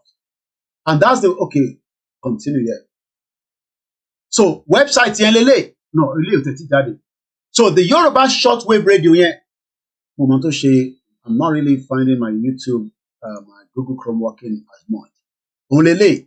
Ẹ lọ download the apps yẹn. At least ẹ ṣì save data díẹ̀díẹ̀. Tẹ́ bá dẹ̀ fi máa gbọ́ shortwave radio ilé. These are part of what we have been doing in 3 years. Lábẹ́ Bàbá Akíntóyè. Bàbá yẹn tó bá pè nísìn àwa sọ̀rọ̀ tẹ́ bá pè Dúpẹ́ kò ní jáde inú darkness ló wà ẹ wá fẹ́ compare mo kí gbọ́ ìta wà lórí TikTok dáadáa Princess Ọmọ́wùnmí mo kí yín mà Princess ò kì í ṣe pet name o ẹ bá ń gbọ́ Princess àti Prince wọ́n ní relationship tó link mọ́ ìdílé ọba ni o èèyàn kan pè ẹ ní Princess o má pè ẹ ní Princess ó bá ṣe Princess o kò ń ṣe nickname o Alan Conde mo kí yín tí bá ti wọnú ètò mo nílé padà láti máa ṣe kíkí yẹn mo ṣe pé yanjú ẹ̀ lẹ́ẹ̀kan nísìn ìyá mi Ìyábọ̀ Olúbùnmi mo rí ìyá wa Àjàlá Ọmọlára ó tó jẹ́ mẹ́ta tí mo ti rí wọn so mo kí Americana mo kí gbogbo yín ní gbogbo local government we have 191 local government how do we deliver the message how do we let people know ẹlòmíì ò mọ̀ pé àwọn Scotland náà fẹ́ lọ. This is a Scottish referendum. Àwọn náà ti gba referendum rí But MNT conservative and I want to speak a bit of English, because not everybody understands good Yoruba. But Yoruba, which I am trying. One thing we got to understand is táwọn èèyàn wá bá mọ̀ pé ìlú kan wà wọ́n pè ní UK. Everybody knows UK at least to some extent. Mo kí gbogbo ẹ̀yin tẹ́ wà lórí YouTube àwọn àdárúkọ yín. Mo dẹ̀ kíyà mi dáadáa. Mo kí gbogbo ẹ̀yin Alájà Bàrúwà, gbogbo yín pátápátá, gbogbo ẹ̀yin màmá dáadáa tẹ́ ń fàdúrà ràn wá lọ́wọ́. Gbogbo ẹ̀yin Mrs. Janet Fashaki and the rest. So let's now come back because we have done just 1 hour 12 minutes. So let's go into the full program now. Mo kí mọ́mí wa Bọ́sẹ̀dé. Bishop Adesina, thank you so much. And let's now focus back on the program. Hey, Temilo Remixella, thank you so much. Many Nigerians should be asking that why do Scottish people want their own independent country? If we are able to understand that, it will be very easy with the journey that we done in. Benny, any princess or be prince. You dey whine me. You dey whine me. So, and I want to do what we call comparison.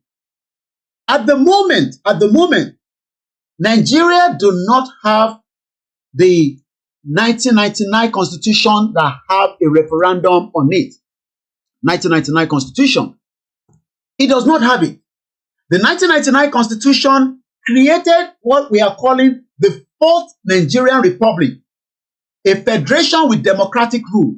My question is, are we running a democratic rule? It remains in force today, but with amendment. The 1999 constitution identifies the national capital with 36 states, with 774 local government. But in Yoruba territory, out of that 774, we have 191, according to my statistics. Moki Gbogbo state. So one thing we got to understand is, if you say that we should keep Nigeria, this constitution must be dissolved. That is the first thing. But they do not want to go. If they dissolve the constitution here, what they have been doing is what they call amending the constitution. You cannot amend the 1999 constitution. It is not possible. Let's do some quick Google search. What country have changed the constitution? Let's look at it. We're just going to do Google search. Now, I'm going to go on the news because news normally for me, I want to do in the details. Let me bring my screen a little bit to. Do you know that 3 weeks ago, this is 3 weeks ago, Bharat versus India. Bharat versus India. Tó bá ti rí CNBC, àwọn ní owó tó pọ̀. Àwọn media tó ń play different narrative ni. Why is Bharat versus India? India constitution expert spar over what will take to change the name of a country. Nigerians think that when we say we should dissolve Nigeria, we should disintegrate Nigeria, they think that we are calling for war. No, I understand that I can put on this kind of outfit. My rhetorics can be in the direction that but why do I want a war? Destroy. But the first thing is to avoid any conflict of interest in Nigeria. We should bring down the constitution. Let's bring the constitution down. Mokiba Yami Omolara Ayo. Mama Kinlen Kontiban Pick and Urukoyen. Shegun the Mighty, thank you so much. Now, let's read this quickly. The government is already, this is the government of India. The government is already convening a special section of the parliament from September 18 to 22, and the resolution is likely to be taken up. It is believed that the government is renaming the country so as to avoid confusion with opposition bloc, which has named itself India. The question is, can India be renamed to Bharat? B-H-A-R-A-T. Bravo Hotel Alpha Romeo Alpha Tango. When I was in Nigeria, Bravo máa kọ Bravo sílẹ̀ tó bá ní Romeo máa kọ Romeo sílẹ̀ tó bá ní kí n tún pè fún wọn màá máa ka wá ní no àwọn kọ̀ fi ń ṣàpèjúwe ni but ní Nàìjíríà ní B for ball D for dodo F for fish ìta máa ń pè ní acronym so that is for that. Let's go back and see if another country have decided to pull down their constitution. Let's look at this again. This was 6th of April 2023. We are not talking about 30 years ago. We are not talking about 10 years ago. We are giving you example within the current 2023. The question is, why is Nigeria not ready to pull down the 1999 constitution? Because by pulling down that constitution, I think I have something on my website that Dr. Aliu, kudos to him. Mo tẹ gbọ́ program tó ṣe pẹ̀lú bàbá mi ẹ̀gbọ́n mi dáadáa àròpọ̀rẹ́ níjọ́ Sunday kan ni one of our best. Let's look at what Dr. Aliu told us during some of the work he has done in the past. Go from me, don't form any problem. Laura, let me take down the YSDM for now. Let me take down this one. I think that should be under document, Yoruba Nation document file. So go on my website, www.koikimedia.com. Dr. Aliu, I've been able to break it down. And I'm going to explain it in the layman. Tell about Moke Babakito waiting call we can what Paris way and then drop it down a little bit. Okay. History of the Yoruba people. You can download it from my website. 519. I don't think some of you understand.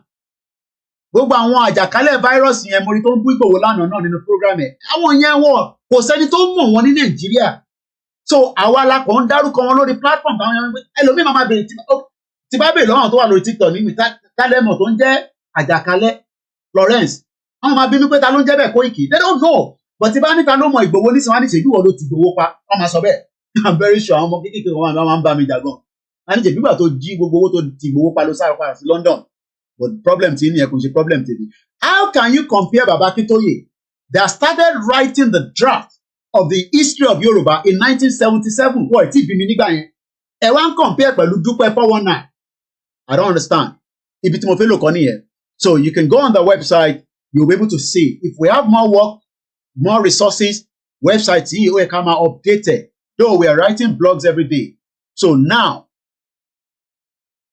frequently asked question.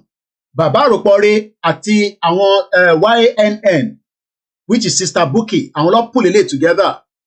Frequently asked question. The reason why I want to compare the note is when people say the Yoruba people have not done enough, the question is the same thing they encounter on Scottish people because the Scottish people have what they call a consultation paper.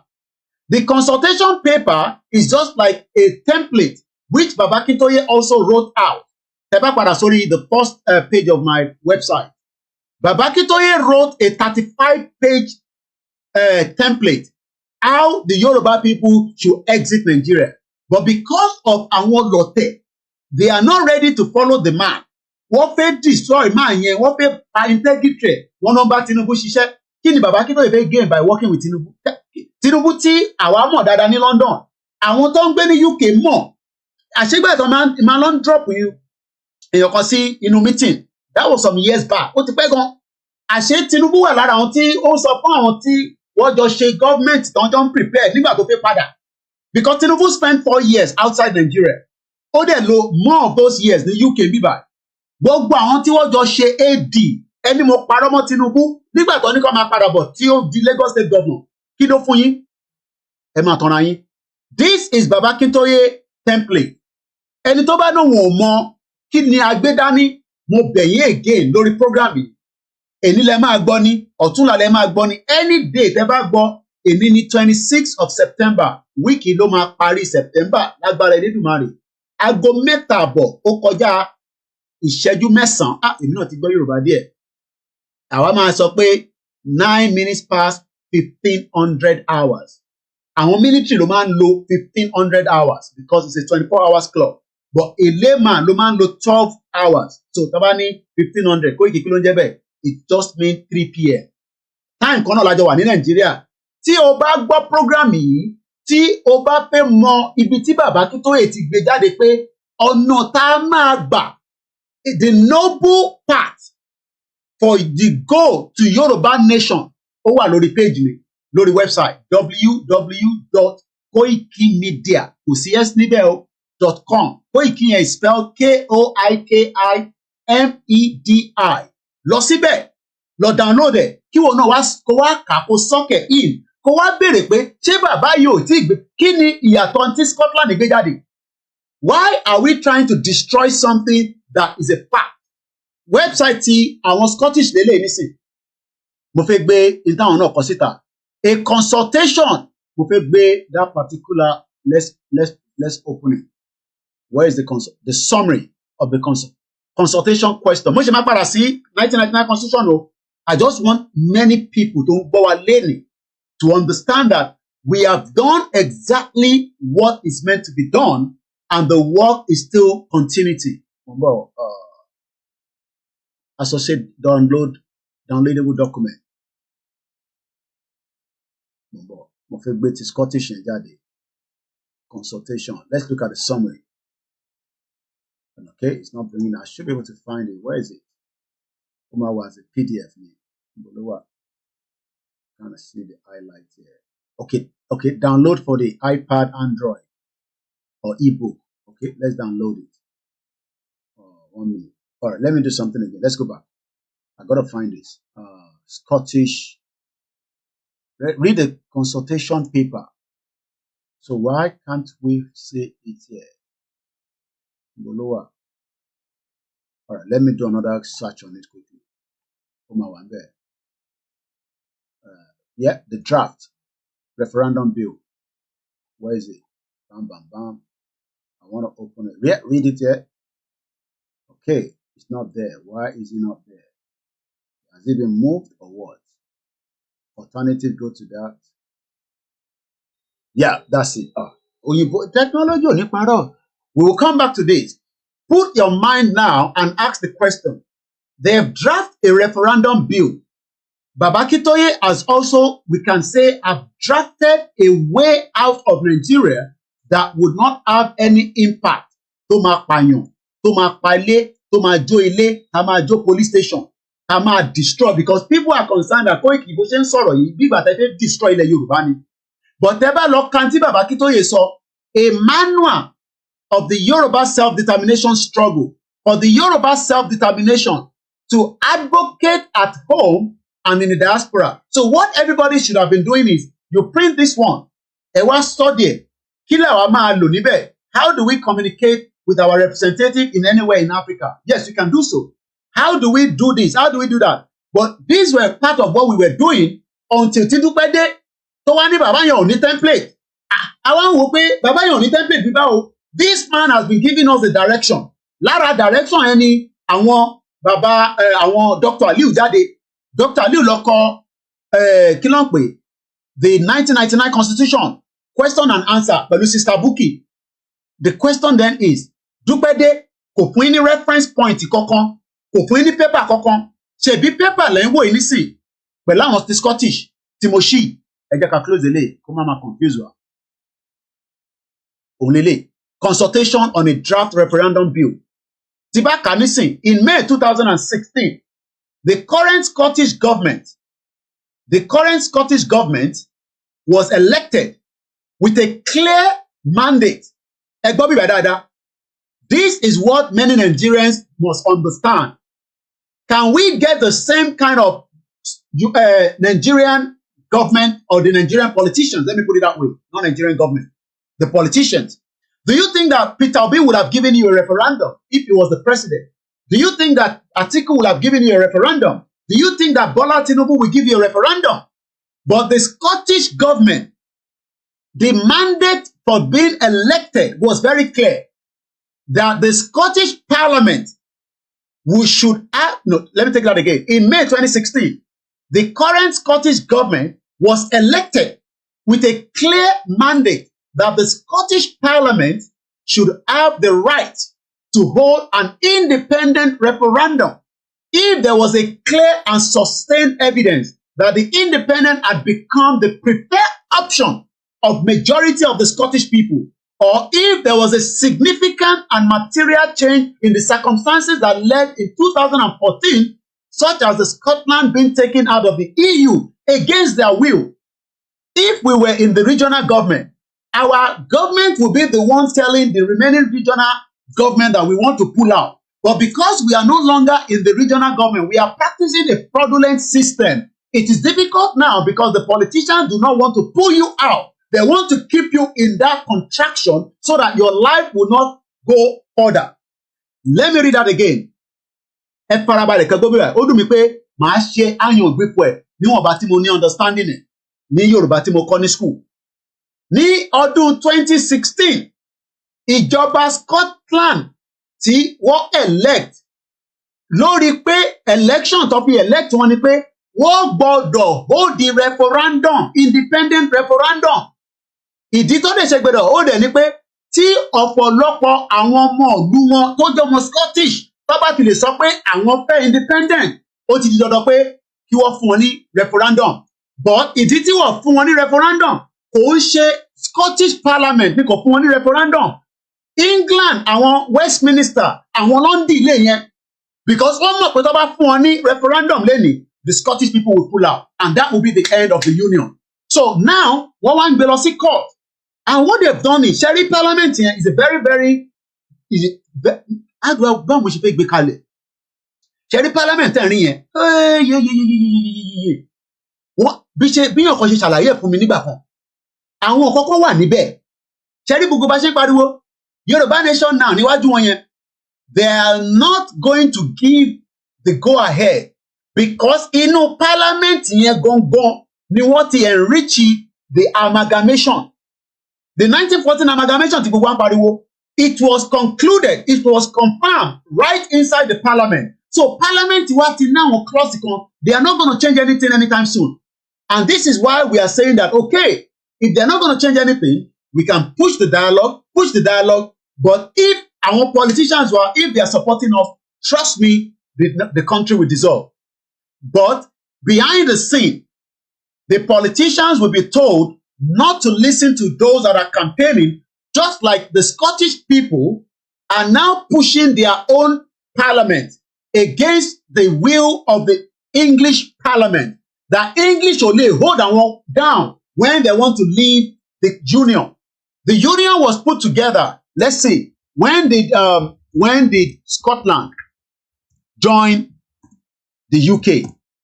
They've been together since 1707. As of 1707, there was nothing called Nigeria. We already have our own Yoruba kingdom. The Act of the Union was passed by the English and the Scottish Parliament. The same Scottish is now telling the English that we do not want to be part of this union anymore. But the English is now super. Òyìnbó wọn fẹ́ lò níbẹ̀. Wọ́n super fún mi lórí ìbò ìdáwà lórí platform. Ẹ̀gbọ́n mi Ṣẹ́gun ọ̀nà. Kí ni English ń try láti ṣe níbẹ̀ yẹn? English ń gbé ẹsẹ̀ lé orí Scottish pé àní jẹ́ kẹ́ lọ. And that is creating a friction. That is creating a problem. Àbọ̀rọ̀bọ̀yé nísìn ẹ farabalẹ̀ o. Ṣé mọ̀ pé ní 1707 unions kan ṣẹlẹ̀ láàrin English àti Scottish. They were different people. Wọ́n wá decide pé to be after tó ti jà, there was a lot of war. Ẹ lọ àwọn movies kan, àwọn movies kan wà tó yẹ pé they are very terrible movies. But gbogbo ìgbà tó wá jà títí. Báwa náà ṣe jà tó máa ní àwọn Yorùbá jà títí. Yes, suppress them. Ẹ ṣe gan ni ẹ̀gbọ́n mi ti pro DRS. Báwo ni gbogbo Woolwich? Wọ́n suppress wọn. Mo ní ìdàtẹ́gùn díẹ̀. A dẹ̀ ní láti push ẹ̀ kó tó di pé àwọn ọmọléèwé máa dé. Wọ́n suppress wọn nísìnyí. Reason tó dẹ̀ ṣe ń suppress wọn. Parliament ti máa ń lọ yẹn, ti máa ń ya picture níwájú ẹ̀. Àwọn ló ń ṣiṣẹ́ yẹn. Because Parliament ti fi àwọn clause kan síbẹ̀. Àwọn clause yẹn mí pé kò sí bí Scotland ṣe náà fẹ́ lọ nísìn. Wọ́n máa láwọn kan lọ. And this is the reason why it is difficult as well in Nigeria because àwọn olóṣèlú kọ́ ni wọ́n join wa together. Ẹ farabalẹ̀ kẹ́ gbọ́ bíbá. Àwọn olóṣèlú kọ́ ló join ní Nigeria together. Parliament, tá bá ní parliament, kẹ́ lè rí picture ẹ̀ kẹ́ mọ̀ bí nǹkan tí wọ́n pè ní parliament. Tá bá ní parliament, UK parliament. UK kò ní ṣe passport. This is what I'm talking about. Building yìí. building yìí gangan ló lock Nigeria together. Lugard ni wọ́n kọ́ lò torí pé òun ni governor administrator. Wọ́n ti wá fi àwọn clause nígbà tí wọ́n amalgamate wa wọ́n ní tó bá pé 100 years àwọn kan ní kò sí kankan tó jọ bẹ́ẹ̀. The question is whether nǹkan wà tó jọ bẹ́ẹ̀ àbí kò jọ bẹ́ẹ̀. A ní àfẹ́ union yìí mọ́, union yìí ò wọ̀. Ṣèbí nígbà tí union yìí àárín àwọn EU àti UK after 35 years UK ló wọ́n bá ṣe mọ́ wọ́n dẹ̀ vote ní 2016 wọ́n dẹ̀ lọ. Wọ́n wá parọ́ fáwọn ọmọ Scotland. Ibi tí wàhálà ti ń bẹ̀rẹ̀ ní sí pẹ̀lú àwọn àti English nìyẹn o. Ìtí was it David Cameron? David Cameron promise wọn pé tí wọ́n bá dúró sínú inú tó bá vote against the mo fẹ́ get àárín yẹn nígbà tí wọ́n máa deceive àwọn Scotland wọ́n náà wọ́n máa remain in European Union wọ́n pull out now àwọn Scotland wọ́n sọ pé for the fact that you pull out from that union ẹ rí pé nínú nǹkan tí mo kà ní bíbáyìí ẹ jẹ́ ká padà sí bíbáyìí again ẹ jẹ́ ká padà sí bíbáyìí after tí wọ́n ní by 2014 mo fẹ́ kà níbi tó ti máa ní understanding let's start all over again in 2016 the current Scottish government was elected with a clear mandate that the Scottish Parliament should have the right to hold an independent referendum if there was a clear and sustained evidence. Kí ni clear? Àwọn ọmọ ọdún náà wọ́n ṣe mọ́, wọ́n fẹ́ lọ. Kí ni àwọn apariwo nísìn? A náà fẹ́ lọ. Bàbá Akíntóyè mú template jáde. Àwọn olóṣèlú náà wọ́n fẹ́ template yẹn. Nítorí pé wọ́n fẹ́ remain into that same amalgamation tí Britain create fún wa. Now, independence had become the preferred option of majority of the Scottish people. Or if there was a significant and material change in the circumstances. Cherry in life, ìlú ìmọ̀ láìkì jù. Nígbà tí mo fi ṣe ìwé mi, kò sí kankan tó jẹ́ pé o ní good application. As long as the circumstances ẹ̀ bá ti change. Tí circumstances ẹ̀ bá change, then UK immigration law ó gbọ́dọ̀ factor circumstances ẹ̀ mọ́. Kí ló ń pè ní circumstances? It could be anything. It could be anything from nígbà tí mo dé ìlú ìmọ̀ tí lọ́mọ. That means pé ìgbà tí mo bímọ circumstances mi ti change. So kí ló ń fà á tí Yorùbá fi ń sọ pé a fẹ́ lọ ẹlòmíà ní ẹ torí Fúlàní circumstances nìyẹn. Kí ló ń fà á tí Yorùbá náà fẹ́ lọ nítorí pé àjọṣepọ̀ wa àti àwọn North kò fẹ́ dánmọ́rán circumstances nìyẹn. Now kí ló wá dé táwọn olóṣèlú wọ̀ pé accept the circumstances yẹn? They must be able to accept the circumstances so that we can be able to move the country further. But they don't want to do that. Number one, wọ́n ní ẹ dissolve 1999 constitution wọ́n náà wọ́n lè ṣe mo kàn tún gbé padà sẹ́yìn díẹ̀ ni ẹ ti gẹ́ta àárín yẹn bẹ́ẹ̀ ṣe rí circumstances pé UK promise àwọn ará Scotland pé we will remain in the EU but kí ló ṣẹlẹ̀ nígbà tó vote àwọn English àwọn Gẹ̀ẹ́sì àwọn smart àwọn ará Scotland àwọn vote pé àwọn ò ní lọ nígbà tó ń ṣe EU referendum everybody tó wà ní Scotland campaign táwọn fi vote ni pé the same àwọn English máa remain in the member of the European Union. Reason tó dẹ̀ ṣe fún wọn ní access pé kọ́ lọ vote ni pé when a government says something, the government must fulfil it. Ṣé Boris Johnson ló promise wa ní the referendum fún exit of the EU? I think it was Boris Johnson or either Cameron, I can't remember now. But I'm sure somebody is going to remind me. Nígbà tí wọ́n ti promise wa pé àwọn máa fún wa ní option. Yes, èmi náà vote nílùú yìí. Yes or no, do you want to remain in EU? Àwa kan ní yes, we want to remain. Àwọn kan sọ pé no. Ẹ jẹ́ ká lọ wò, báwo lọ ṣe win ẹ̀? UK exit from EU result. Kí ni result ẹ̀ gbé jáde? Nígbà tí result máa jáde lórí referendum, okay, ṣé gan ni ẹ̀gbọ́n mi Triple DRS, mo láwọn tó jẹ́ backup mi. David Cameron promised everybody under the United Kingdom apart from the Northern Ireland because the Northern Ireland are on their own. Ó wá promise pé òun máa fún wa ní referendum so that ká kúkú clear ọ̀rọ̀ yìí. Why is the Nigerian politician running away from referendum? Because giving us a referendum will determine whether we should be remain as Nigerians or not.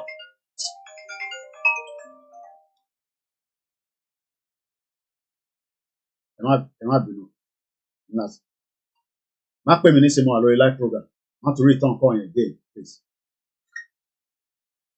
Oh boy, so I hope you're understanding. Why are they scared of a referendum? You don't like each other? Then give a referendum. If we vote and the referendum failed, okay, then we might review it again. But you have not even given a referendum because why? The 1999 fraudulent constitution does not have a referendum clause. If it does not have a referendum clause, can we pull it down? It is possible. North Macedonia's slate, scandalous Bulgarian push for a role in constitutional change.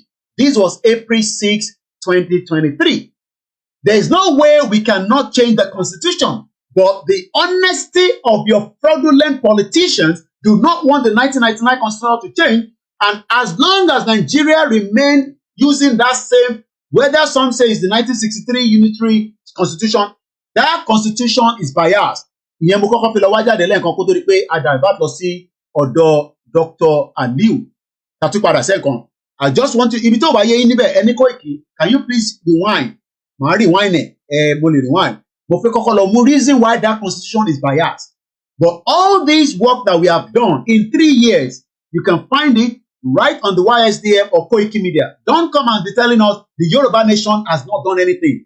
The same thing we are doing from the paperwork, which is visible. I am not talking about the fraudulent only thing that is telling you is doing something. You cannot compare her with us. Let's go and now see. Federalism versus unitarism. Nigeria must choose one before 2023. Somebody wrote this. A very detailed, whatever. But that is not where we're going. Even we had a proposed constitution of the Orile-Ede Yoruba, as at the time we explained to you, this was put together by the Yoruba Strategic Alliance for Omoluabi Worldwide. It was a proposed constitution. Nigerian constitution is not working and it can never work. And you cannot amend something that is a fraud. Again, so when we talk about UN General Assembly, this is what you should be expecting if Dupolitiri sent somebody to United Nations General Assembly. They cannot bring anything like this out. Well, Baba Stephen here, because Omakwe, into Ulofun was not the UN General Assembly. I am a journalist. The only thing people only see reference number me, but this is a valid press card. Ẹni kí bàbá yẹn jáde kó show ó lè cover nǹkan kan nínú èmi náà ṣáà ti gbọ́ wọlé kankan báyìí nísìnyí. This is my valid press card. Tí bá dé number 10 Downing Street, wọ́n máa ní kí n yọ, máa mú fún wọn. Wá lọ sínú ilé, wọ́n máa lọ confirm ẹ̀ because ó ní security code ní bíbá. So bàbá tó náà lọ fún United Nations tí wọ́n wá ń jó tó ń yọ. I don't think some of you understand what we are talking about. You are all born bastards. So let's leave that and continue. I want to give you the reason why that 1999 constitution is a fraud. Again, wọ́n ní bàbá Akíntóyè, mo ní kó kọ lẹ́tà sí Buhari, mo ní kó má kọ lórúkọ ẹgbẹ́, kó kọ lórúkọ rẹ̀. All this nonsense. You want to go away from Nigeria, you would address under the organization, which is self-determination, Yoruba self-determination. This letter was communicated. Ẹ̀rọ ti pé Dúpẹ́ náà send letter sí Buhari through DHL. Bí a lè máa rí yẹn lọ́la, ringtone. Pathway to Yoruba nation and its benefit. I think this is what I'm looking for. Now, let's go through this. Let's go through it. It's just 1 to 24. I'm going to move swiftly with it. Imposition of the 1999 fraudulent constitution was the first one. Number one problem. The number one problem in Nigeria is the fraudulent 1999 constitution that was put together when they were bringing the Fourth Republic that Obasanjo started with. Obasanjo never saw that constitution when he was swearing in. We the people of the Federal Republic of Nigeria, there is nowhere that me, Olayomi Koiki, and you were part of the people that confirmed that we are satisfied with this constitution. So when they are using the word "we the people," is lies. And I think one of our fathers, I'm opening too many things on my Chrome, and I hope it holds much. Let's listen this quickly. So Tobani, we the people. Man like a video babai. So Wani, we the people. This was Professor Akin Oyebode. These are learned professor. well-learned, not like Osibajo, the criminal, the fraudster, Pastor Ruga. This was almost 4 years ago. Let's listen to what he has to say on the same 1999 Constitution. And they will be talking about independence on October 4th. That independence is a fraud until Nigeria pull down that Constitution and then or add the referendum clause into it. They are not going to do that. Let's listen to this. You see, if Nigerians are complacent and they will not stand up to immoral conduct, then we justify that particular conduct. It becomes a self-fulfilling prophecy. And quite sincerely, I'm sorry about that. This was when Nigeria was 58 years old. 58 years old. I'm sure my great-grandfather lived longer than that. The judges too, they have part of the blame, but they don't have all the blame. The problem, I think, like the Patriots pointed out a long time ago, is that Constitution, Decree 24 of 1999, is a diktat. It's a military diktat. Did you hear that? So if it's a military diktat, why are we still using it today? Why are we holding to something that is a military diktat? And that is why Gbajabiamila is using that, may Almighty Allah, the weight of Nigeria, because one more way, the weight of Nigeria is also enriched with the Constitution. Because Bola Tinubu will not be able to do as much as he would love to do because the Constitution that Nigeria is currently using is a fraud. And that is why they put everything on God. That is why they put everything and use your religious leader. This is what this crazy man told Dawo is a criminal, Femi Gbajabiamila, because he actually stole money that doesn't belong to him to return back to Nigeria and do politics. And he has now been banned from any law. Anyway, Walata Anikilo Tefiloshi law from anywhere in the US. He's enjoying his house in Nigeria. He has money. He doesn't need to go to US anymore. I don't think he traveled with Tinubu. He will not like any state. Fraudsters. Listen to him here. The weight of Nigeria is not the weight that any normal, ordinary human being can carry. If no normal human being can carry it, then why? It's because of this. Let's listen back again to Professor Aki Oyebode, a lawyer. Àwọn professor tó mọ̀ye, tó mọ̀ pé constitution ten law is a fraud. Professor Aki Oyebode is a professor of international law and jurisprudence. Bones, okay. A long time ago, is that Constitution, Decree 24 of 1999, is a diktat. That is why Ole Gbajabiamole, Ole Buruku Omole for. Ole ni because ó gba owó tó ń ṣòwò tiẹ̀. Don't tell me it's not Ole. Because some of you will come and defend him here now. Idiot. He actually took money that was not his own, took it to Nigeria and run politics. And after he made the money, he returned the money back. Only. 419. It's a military diktat. Okay. It tells a lie against itself. It tells a lie against itself. But Nigerians are now going round and round. Oh, we are going to fix Nigeria. How are you going to fix Nigeria with what this man is talking about? What you are brandishing as the Constitution of Nigeria is an illegitimate instrument. If it is an illegitimate instrument, why are we still using it? Why? Because when people like this come out as a fraudster, Except with the help of Almighty Allah. Except with the Almighty Allah. That is what Allah is telling you. So I'm going to close that. I'm not going to use everything. I want to go back again to what Dr. Aliu was able to put together. Problem number one, imposition of the 1999 fraudulent constitution. We the people, I am asking you, are you part of the people? You, what to me? Baba mi more international moki, Yawa Grace, Olushota Mokima. Ifeoluwa Olumide, welcome on board. I am asking anybody, are you part of those that wrote this constitution? Did you agree with it? Because we have been told that it is we the people, me, Olayomi Koiki, you Wasiu, you Buki, you Princess, you Prince, you Yawa, you Grandma. Egbomi triple DRS of no, it is not we the people. So if it is not we the people, is it possible that we pull it down? It is possible because Nigeria will not be the only country that is pulling down constitution. Let's go to another one again. Why we failed to approve a new Chilean constitution, Latin American Caribbean.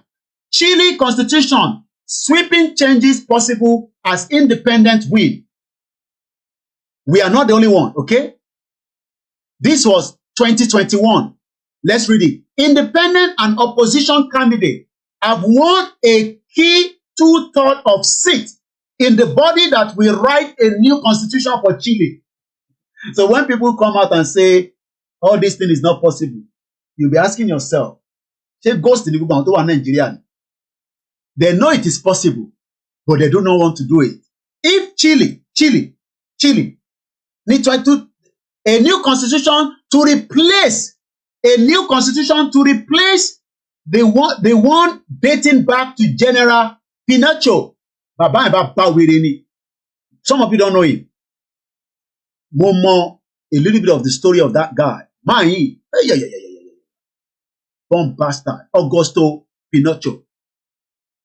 Augusto Joseph Ramos Pinocho was a Chilean general and a dictator who ruled Chile from 1973 to 1990.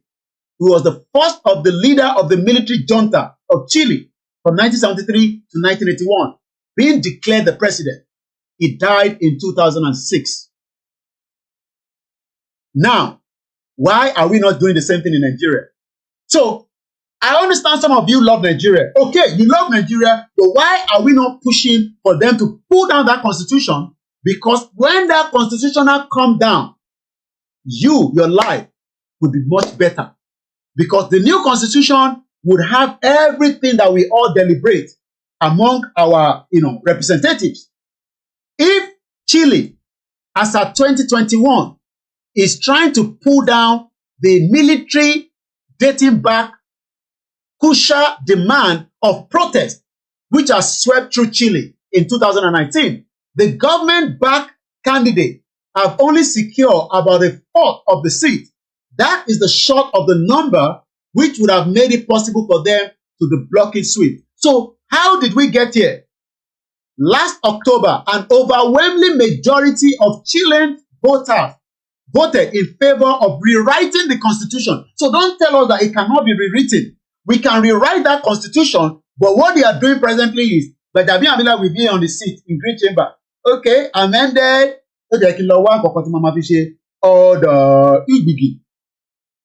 They are doing amendment to something that is not meant to be amended. Something to constitution drafting a new constitution that will pilot Nigeria, that will then make the Nigeria of your dream. You will never get the Nigeria of your dream. It's as simple as that. So I'm going to close down I still want to go back. Remember, keep this date in line.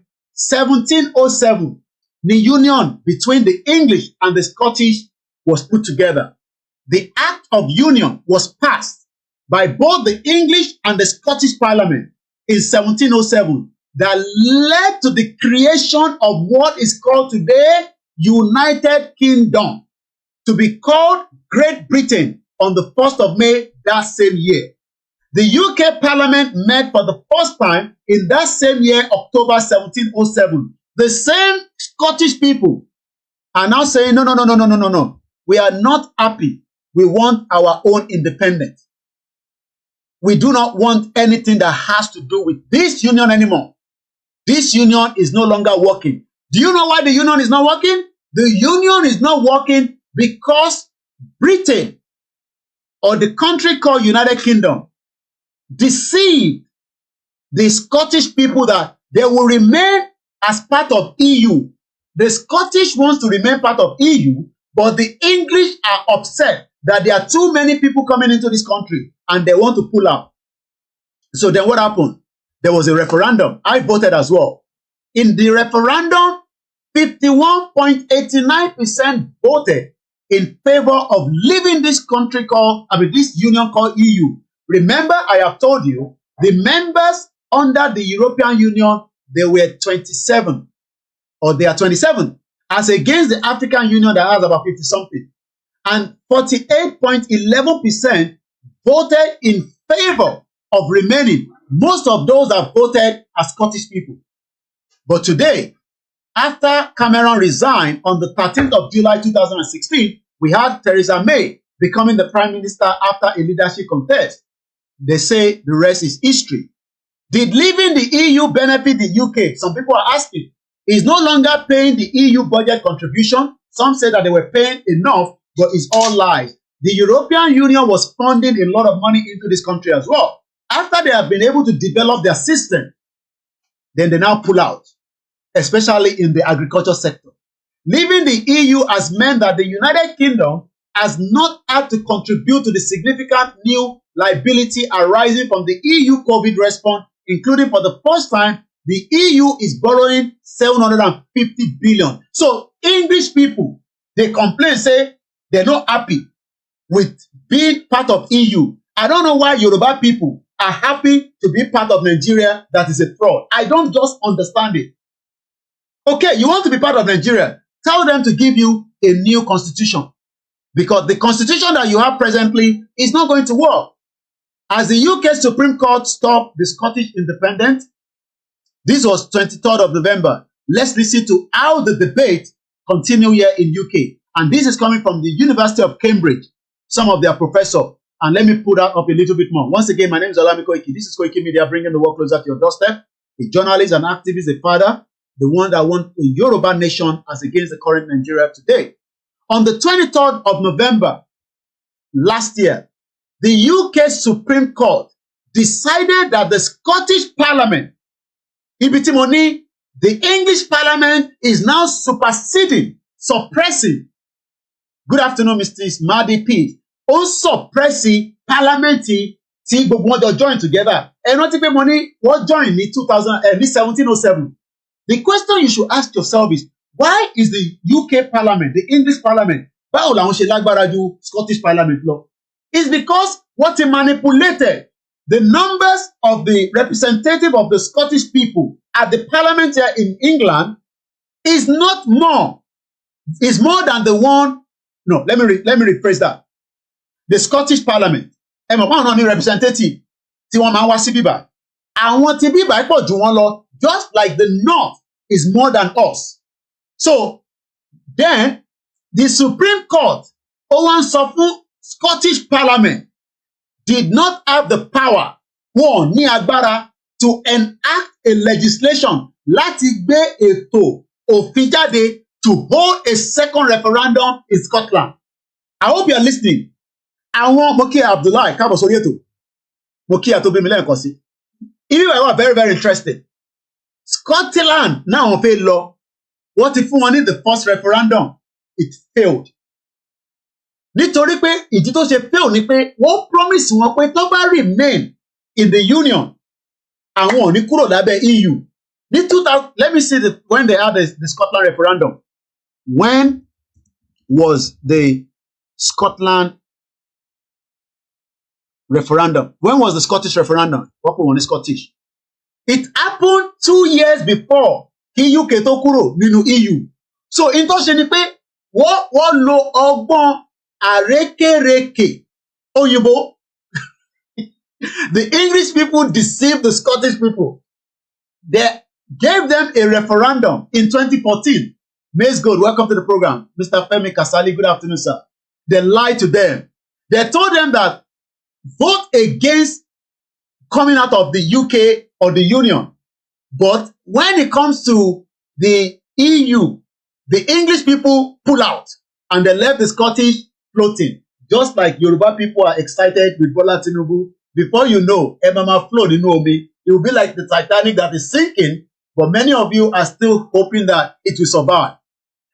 On the 18th of September 2014, the Scottish when people are thinking that referendum is a big deal, no, it's not a big deal.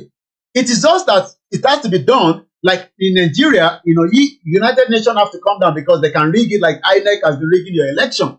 The Scottish independent referendum was held on the Thursday, 18th September 2014.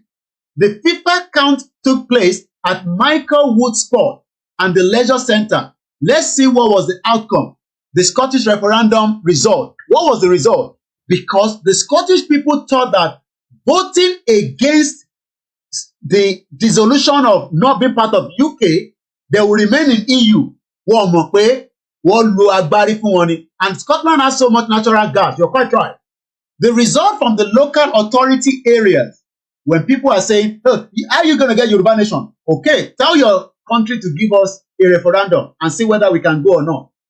But they're not going to do that because giving us a referendum will be the final straw, the final camel back of the elephant or whatever it's called.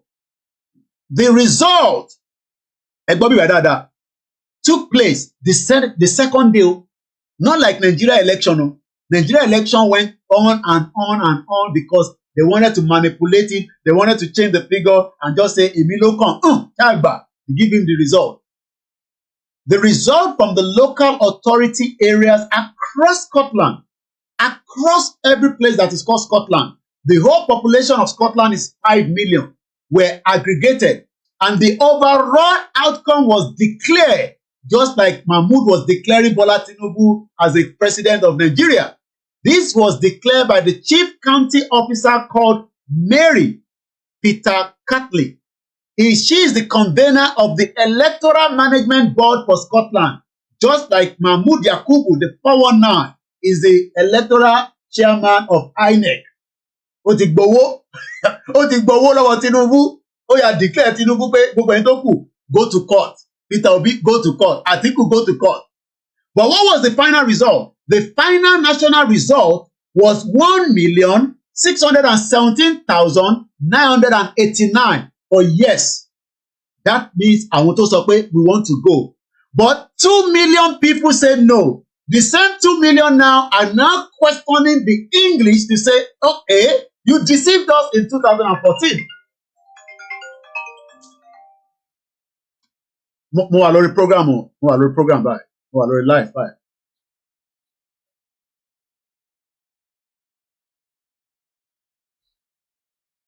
All right. Okay, ẹ ṣé gan ni. Okay, ẹ ṣé gan ni. All right, ẹ ṣé gan ni. Wọ́n ní kí n sọ fún yín pé kẹ́ bá wa pín o. Wọ́n ní kẹ́ bá wa pín ètò yìí o, kẹ́ dẹ̀ like kẹ́ share. Because ṣẹ́rí eléyìí, mo máa continue láti máa sọ̀rọ̀ lórí. Let me go back again. Thank you so much. Ẹ̀gbọ́n mi Láróńdó ló pè yẹn. Mo kí sister mi Ọlájírè, Ọlọ́run àforíjì bàbá. Wọ́n ní 51 years ni wọ́n kú lánàá. Tó wọ́n ti jáde láyé. Gbogbo àwọn òkú Ọlọ́run, Ọlọ́run àforíjì wọn. Let me slow down. The Scottish people were given a referendum in 2014. Yes said 1.6. Yes. What does it mean? Yes, we want to exit. But 2 million said no. The reason why they had 2 million, it didn't say 2 million, was because the English promised them that 2 million, yeah, we will remain in European Union. Then what happened? It was all lies. So on the 23rd of November, the UK Supreme Court what decide no, the Scottish Parliament do not have the power ní agbára láti gbé legislation kankan jáde to ask for a second independent referendum, because if they go for that second independent referendum and there's a yes, mo kó lọ sí Scotland nìyẹn. Kódà mo lọ jádúró níbẹ̀, because they are going to run a different country that is current with the UK as it is right now. But many Nigerians at home, ọ̀pọ̀lọpọ̀ yín tẹ́ wà nílé, ní Bàbá Akíntóyè ò tí ì ṣègbìyànjú. Bàbá Akíntóyè gbé template jáde. That template was meant to be used from our politician side. Wọ́n ní wọ́n wò bí báyìí. Wọ́n ní gbogbo àwọn politicians wọ́n wò bí báyìí.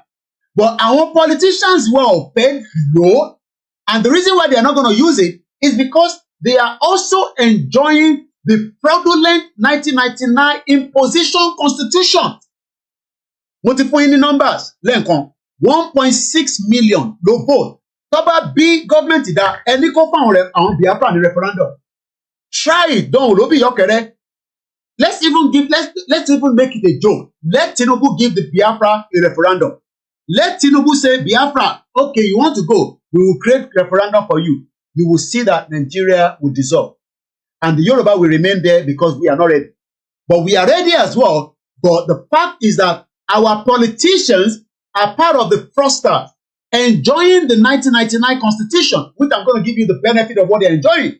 But I want to go back again and discuss about what is the law of fee. In this short video, Professor Alison Young explained the backdrop to the case, also set out how the Supreme Court, I'm talking about UK, while the Scottish independent and a possible future to part away. If the Scottish people are saying they want to go after being together since 1707, the question you should be asking yourself is, why? They will gbádùn money, they will enjoy money. I mean, they have a strong passport. I was at Heathrow Airport yesterday. I'm sure there are so many Scottish people that are traveling. I'm sure they have opportunity, but yet they want to go. And I do not own the copyright. This is from the law side. So when people say that, lè gba Yorùbá nation without a war, it's because àwọn politicians yìí ni wọ́n fẹ́ jẹ́ ká jagun. They are criminals. If our politicians can be able to accept the fact that they should ask for a referendum clause, we have them, I think they're 21, if I remember. We have 21 of them representing us at the Senate. And I think we have 17. We have 21 of them representing us at the Senate, while we have 17 of them at the House of Reps. They are more than enough to ask the House, the Green and the Red Chamber, that the Yoruba people now want to exit Nigeria, but the only way they can exit is to help us to put a referendum clause. I'll find it. Let me play this video while I'm looking for that. It's a long video, but we might not be able to use everything. But let's just watch the first part. As the UK Supreme Court stopped the Scottish independence, let's listen to it. On the 23rd of November 2022, the UK Supreme Court decided a very important decision. I've been able to find out.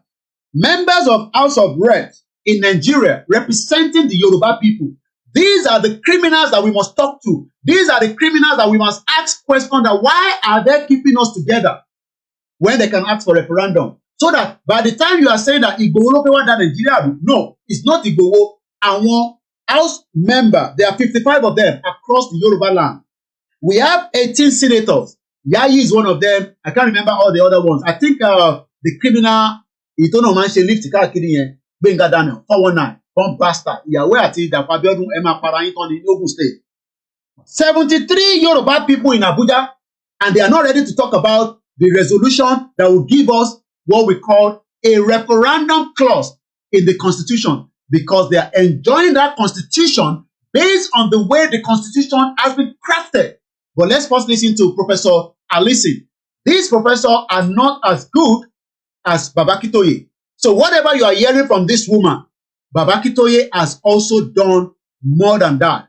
Babakitoye is an historian, while this one is telling you from the side of law. So when some of you are saying, Koiki, we want to go, but present the Yoruba nation as a war. No, it is not as a war. It is because your representative will never allow the clause for a new referendum and enrich embedded into the 1999 Constitution, because that Constitution itself must be brought down. Let's listen quickly. Once again, you're watching a live transmission. My name is Olami Koiki, and today is the 26th of September 2023, and we are just almost 4 p.m. And I'm trying to push more because I'm about to deal to school and see there will be too much noise at the background. On Scottish independence, it was asked to rule whether the Scottish Parliament had the power to implement an independence referendum by itself.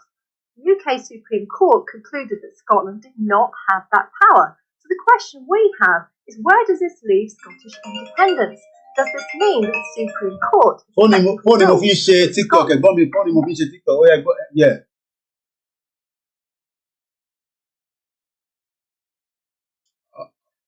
All right. Okay. All right. Okay, we'll open the phone line later.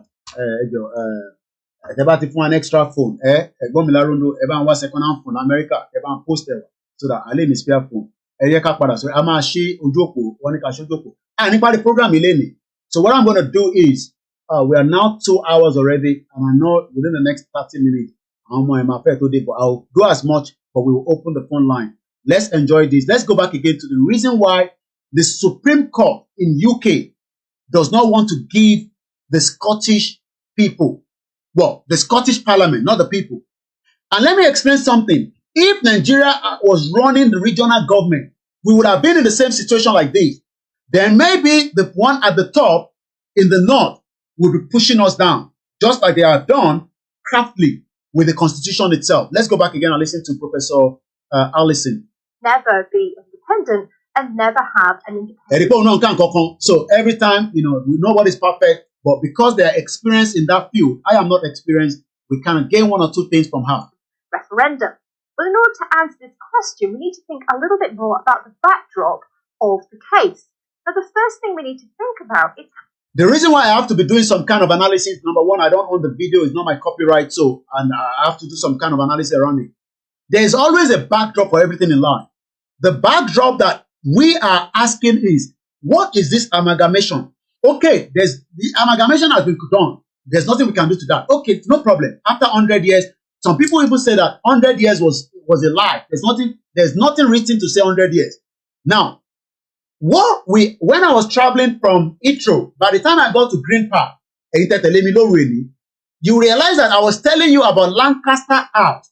What we got in Lancaster House was a deliberation of 2 years. That is the backdrop of Nigeria. That backdrop has been removed, and that means that the union is no longer visible. It must break. It's as simple as that. The backdrop that gave us independence in 1960 was based on regional government. We are no longer practicing regional government. Why must we continue with that region? Why must we continue with that same union? Many of you do not even understand that. Many Nigerians do not know what you have. What you got was 2 years deliberation. In Azikiwe, Tafa Balewa, Amadu Bello, and our own icon, Baba Olowo, and some other delegate that traveled. 2 years. Because the British wanted to give us independence. No, they didn't want to give it to us anyway. But after Ghana got their independence, there was a push that Nigeria also need their own independence as well. And the only way they would have been able to give us an independence that would not have clashes, so that when we were in the regional government, if the Igbos wants to come and if the Eastern region wants to come and work with us, they will pay our own taxes to us, to my own government. But today, they are paying to Sanwo-Olu, but Sanwo-Olu will then send the money back to Abuja. It doesn't add up. That is not what we signed for. So that is a backdrop for this agitation to continue. Let's listen again. How the UK is structured. Now, most countries... How is Nigerian structure? The backdrop of how UK is structured is what they are reviewing now. But again, if they continue to go through the law, it will take a long while. Diplomacy doesn't happen anytime soon. And that is why the Biafra say, look, if we are telling you we want peace, and if you don't want peace, that means you want problem. Countries we're used to talking about either have what we call a unitary or a federal constitution. Did you hear that? Unitary or federal constitution. Can Nigeria go back to that same constitution that we got in 1960? Can we literally go back to that end? We don't want to go back because I'm going to come back to this video. Just an highlight. I still want to tell you more about this document that was put together by a very brilliant man called Dr. Aliu. Problem number one, imposition of the 1999 fraudulent constitution. We, the people of the Federal Republic of Nigeria, have firmly and solemnly resolved to live in unity. Okay, we want to live in unity, but not on the 1999 constitution. If not, there will be problem. And if there's a problem, there will be no peace. If there's no peace, there's no unity. It does not matter the love the Yoruba people have for Bola Tinubu. The Igbos will never love him. It's as simple as that. Because there's no unity and there can never be harmony. There is also indivisible and indissoluble. The sovereign nation under God, dedicated to the promotion of inter-African solidarity, world peace, and international cooperation and understanding, is all lies. Let's go to the next one. Now, Yoruba people can no longer say, we are being marginalized. The Hausa and the Fulani people are the one in control. No. Reason is we were using that narrative before. Hey, this judiciary, Abubakar Malami, bomb bastard, the one we go kidnapping Nnamdi Kanu and one kill Igboho. Chief of Justice, Chief. This is how Nigeria, this is what we were saying before. We were saying that there is marginalization of the Yoruba and other nationalities. We should update this now. This should now be, there is marginalization of the Igbos and other nationality, because the Yoruba people are no longer marginalized. You have now been given Inspector General of Police. You are all excited. You have been given custom. You have been given, even, I remember that music. How do you remember? Nnamdi Kanu song, Nigeria. There's a lot of it, but there's a particular one. Only contain Maroti. I remember, you know, if anybody remember that song, only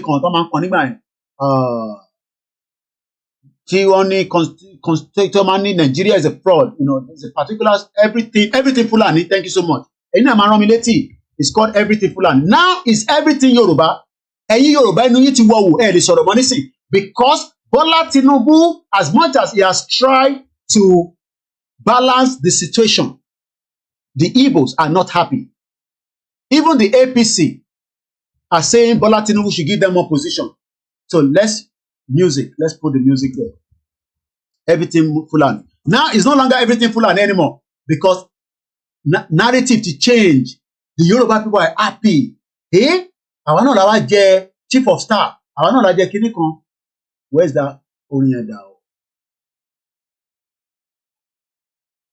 So we must update this article, Team Onkaloy, because why am I not finding it? Everything Fulani. Okay, let me put in and become again. Why is it not bringing it up? Just for 30 seconds. Yeah, that's it here. This music, the Igbo people must do an update of it for me. Because it is no longer we talking about the Fulani marginalizing us. It is now the Yoruba people that is marginalizing the other as well. Listen to this. Where is the president of the Sioux for those that are doing this name? It's Fulani. It is that their modernization first agenda is now Fulani. Totally completely after that. Where is their president from? Fulani. Chief of staff, Fulani. Chief Justice of Nigeria, Fulani. Senate President of Nigeria is coming to forces, Fulani. So, Mokobeke need the grasp of it. We don't have to play everything. So let's come back now. This was what we were saying before Tinubu became the president. Judiciary, Minister for Justice, Abubakar Malami. They also have the Chief Justice of the Federal. Secretary, Security Architect, as at that time, Chief of Army Staff, Major General Farouk Yahya. Today is no longer Farouk Yahya. He's another Yoruba man there. Chief of Naval Staff, then was a Fulani, Awa, Zabiru, Gambo. The Director General of the State Security Service, Yusuf Magaji Bichi. I think Tinubu has not removed this man.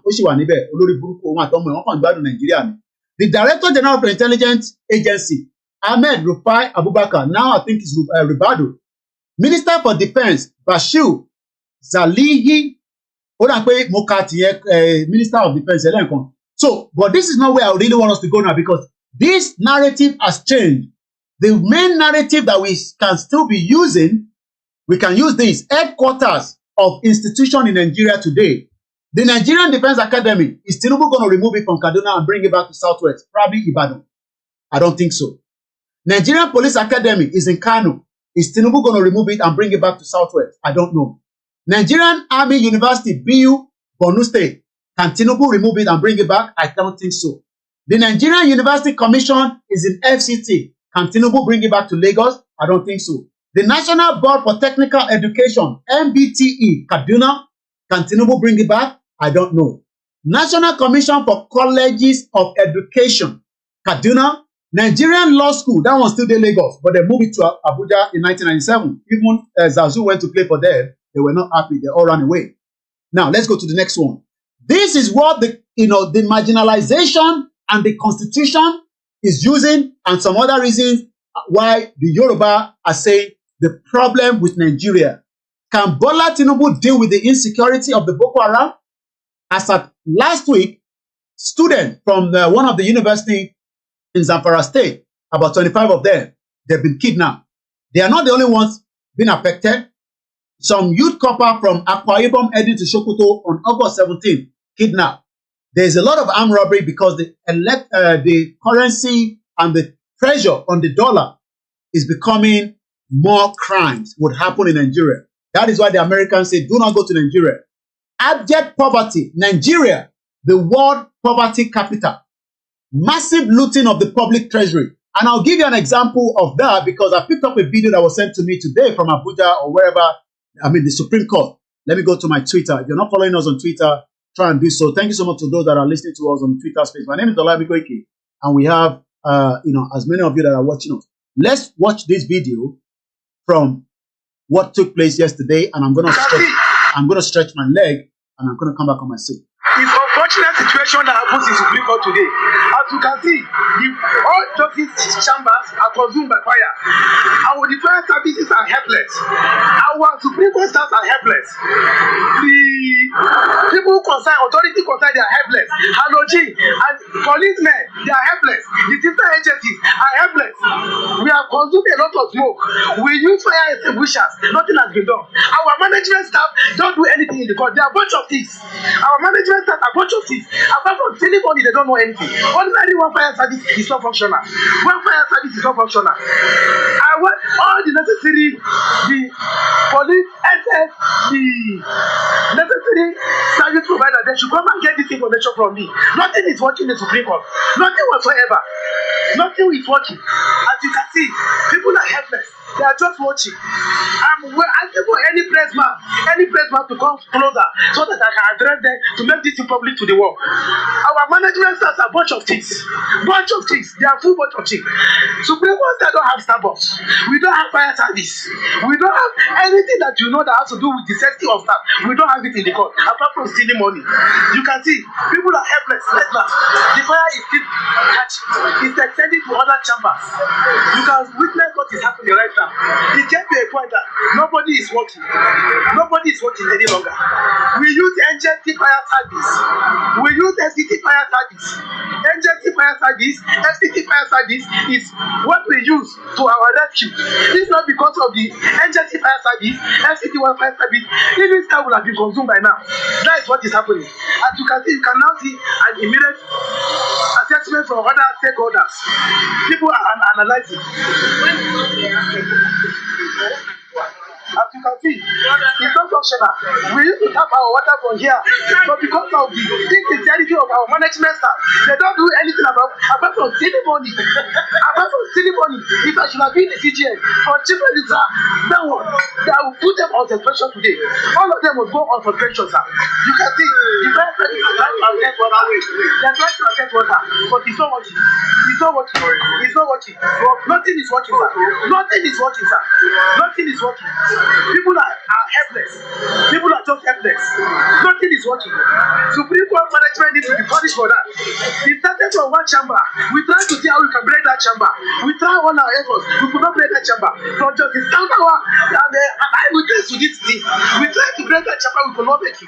So we have to invite FCT fire service, NJT fire service to come to our rescue. When good numbers of the chambers are being consumed by fire.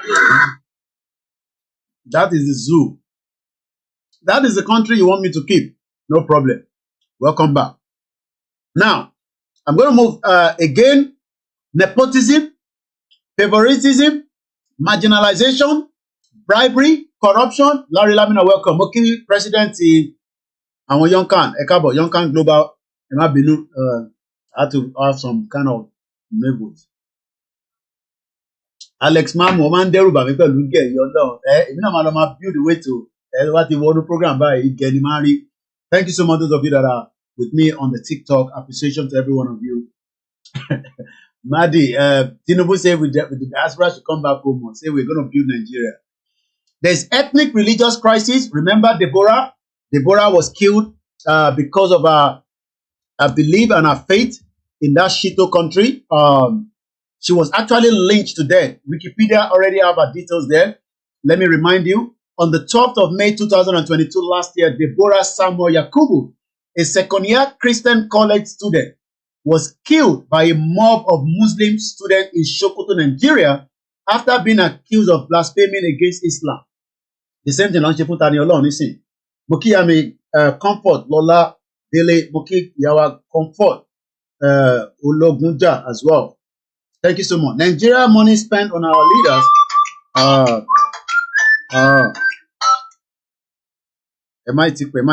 We are live with the TikTok on this phone. ẹ má ti pè mo ti ṣí phone line ta ló ń fi pè ẹ jẹ́ má pè wá nísìn ẹ má bínú àgbà call because mo are live lórí TikTok. I have to tell those on the Twitter space when we're going to take the calls. Please do not call. Mo kí àwọn Fatima Mustapha salamu alaikum. How ti pẹ́ tí mo ti rí alájà náà I can't remember her name now. I'm sure sometimes people get busy. They don't conscious masters. So I'm sure you all remember Deborah. So let me just remind you of the picture. Ẹni tó pa gan tún sọ fún apá òun lòún pa. So again, let's now go back. Ethnic religious crisis, subjugation, mismanagement of public funds. You've just listened to what happened, Mr. Ola on TikTok. Thank you so much. You just heard what took place at the Supreme Court. How come Supreme Court doesn't have water? So if Supreme Court doesn't have water, think about it yourself. Moki prophetic Ola ile kunuya. Eshegonisa. Adura magba. Mo de kan ìyàwó mi náà. Mo kan ọmọ mi náà. So let's go to the next one quickly. Again, instant strikes in our tertiary institution. Last year, Buhari left you all 8 months. Lost university. Could see anybody to lost school. There's still what they call X-Men attack. There's crime. There's terrorism. There's high rate of unemployment. These are the problems that Tinubu will be facing. But even though the marginalization, Yoruba people will complain on this thing. I don't have to complain because we are now satisfied that yes, Yoruba not the Inspector General of Police before Nigeria break. But the question is, what about the Igbos? What about the other ethnic groups as well? But the three major ones, the Hausa has been knocked off. There's nothing called Hausa anymore. So I'm going to move swiftly because there's a particular one I want to talk about. Now, let's look at how the federal, and I'm going to open the phone line. By the time we want to open the phone line, those of you on the Twitter space, we will have to end it. You will have to join us on the other platform as well. So I'm going to open the phone line very soon. How the federal allocation is shared to the state and the local government. Equality, 40%. Population, 30%. IGR effort, 10%. Land mastering, 10%. Social development, 10%. L, 3%. Woman, so either they have one parliament that governs the whole of the country, or they have a system of a parliament and different state parliaments that work together in a federal structure. The UK is different. We have a devolved system. So this means we have 4 distinct parliaments. Chembo, I hope you are following. This is a professor of law. Professor of law. Westminster Parliament in the United Kingdom, it governs the UK and England. We have the Senedd Cymru, the Welsh Parliament, that deals with what? This is what we should have been operating under regional government. We will have our own parliament, not like they have it right now, where they have, House of Representatives. Lagos State House of Assembly. We should have been running a general parliament like this. Because that was what actually we got in 1960 after 2 years deliberation. Moki Egbomi Moses. Welsh law, we have a Scottish Parliament that implements legislation and rules for Scotland, and we have a Northern Ireland Assembly to deal with different provisions in Northern Ireland. So they have a very different relationship. Did you hear that? They have a very different relationship. Ontiti Yoruba has said, Alafia Mowa, Mr. Sunday. It's been a long time, my brother. Good morning, Ke. You letting go me. Any good morning. Anyway, yeah or no. Check Japan lewa. I've been South Korea. I've been New Zealand letting go me. Because they have any good morning. La go merin lọ́dọ̀ tí wọ́n bí bá. That means pé there or no New Zealand lewa nìyẹn. So, Cherry, I know we are now trying to rush a little bit, but I have to come back and do this presentation again tomorrow. God willing, along. I want to go back to the constitutional draft of the Scottish people. On the 23rd of June, Scotland delivered a strong and equivocal vote to remain in the EU. In Scotland, there was a majority for remain. And while Scotland now remain in EU, but the English people say they do not want to remain. Okay, Tabawa America, yes. America, definitely. United States, okay, yeah. You're right. Eshegoni, sir. Yeah, America, 5 hours ahead of me. Okay, Okay, Larondo, ẹ̀yin nìyẹn. Ẹ jẹ́ ká gbọ́ díẹ̀ sí kí n fi parí ẹ̀ pàdé mò ń jẹ. So they all have different powers. Westminster has the most power. It is a sovereign parliament. Ṣẹ̀gbọ́n kan tó sọ, Westminster has the most power. Ibẹ̀ lágbára wà. Ibẹ̀ lágbára wà. So this means it can enact laws on anything that it wishes. I hope you are taking note, ẹ̀yin ọ̀jọ̀gbọ́n. Okay, America is 11:14 a.m. Bẹ́ẹ̀ ni, ẹ ti wà lẹ́nu iṣẹ́. Ẹ̀yin tẹ́ ti wà lórí floor lọ́spítù, ẹ̀ ń gbọ́ pé kí ni gbà, ẹ má ẹ̀kọ́ ka yín mọ́. Mo kí sísítà mi Tómilọ́lá, àwọn nọ́ọ̀sì wa l'Amẹ́ríkà nìyẹn. Ẹ má bínú èèyàn mi, ẹnu mi ti drive on, so I have to put something on.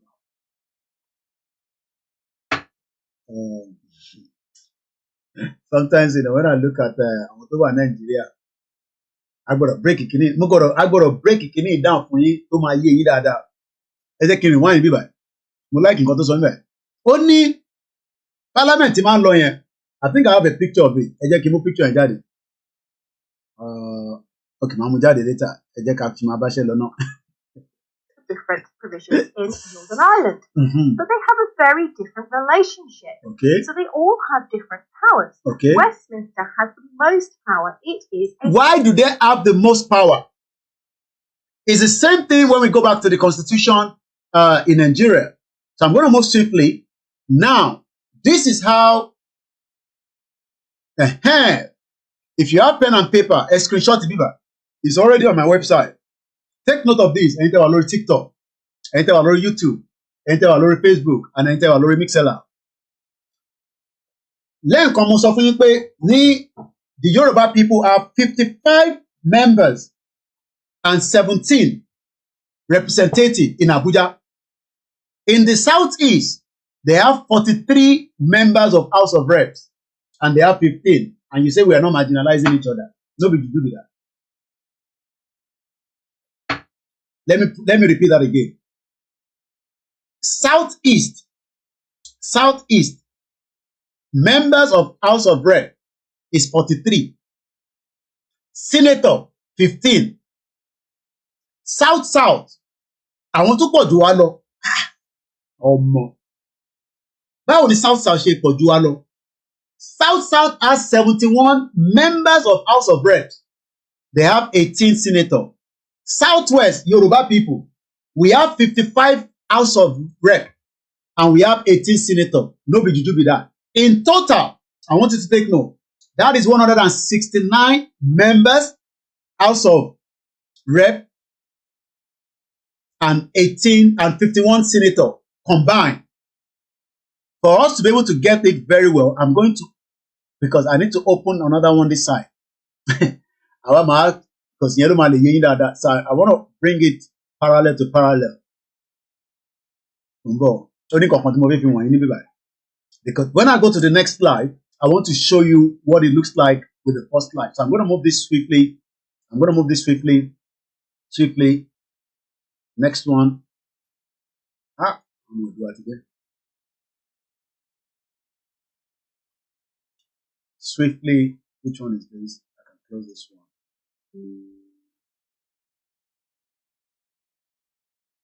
Swiftly. I want us to take note of this.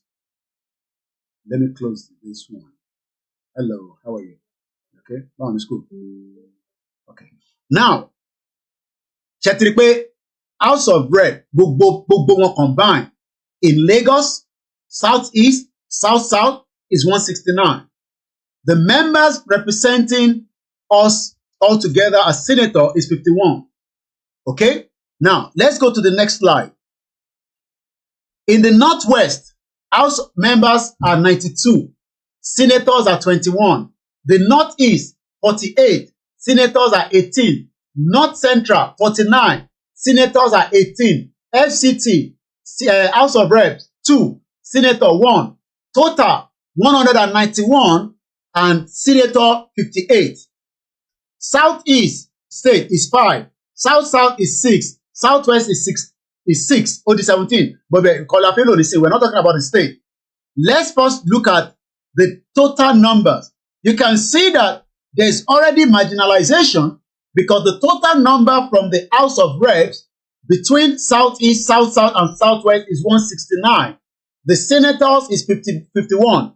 But when we go back to the same Northwest, Northeast, North Central, FCT, in total 191.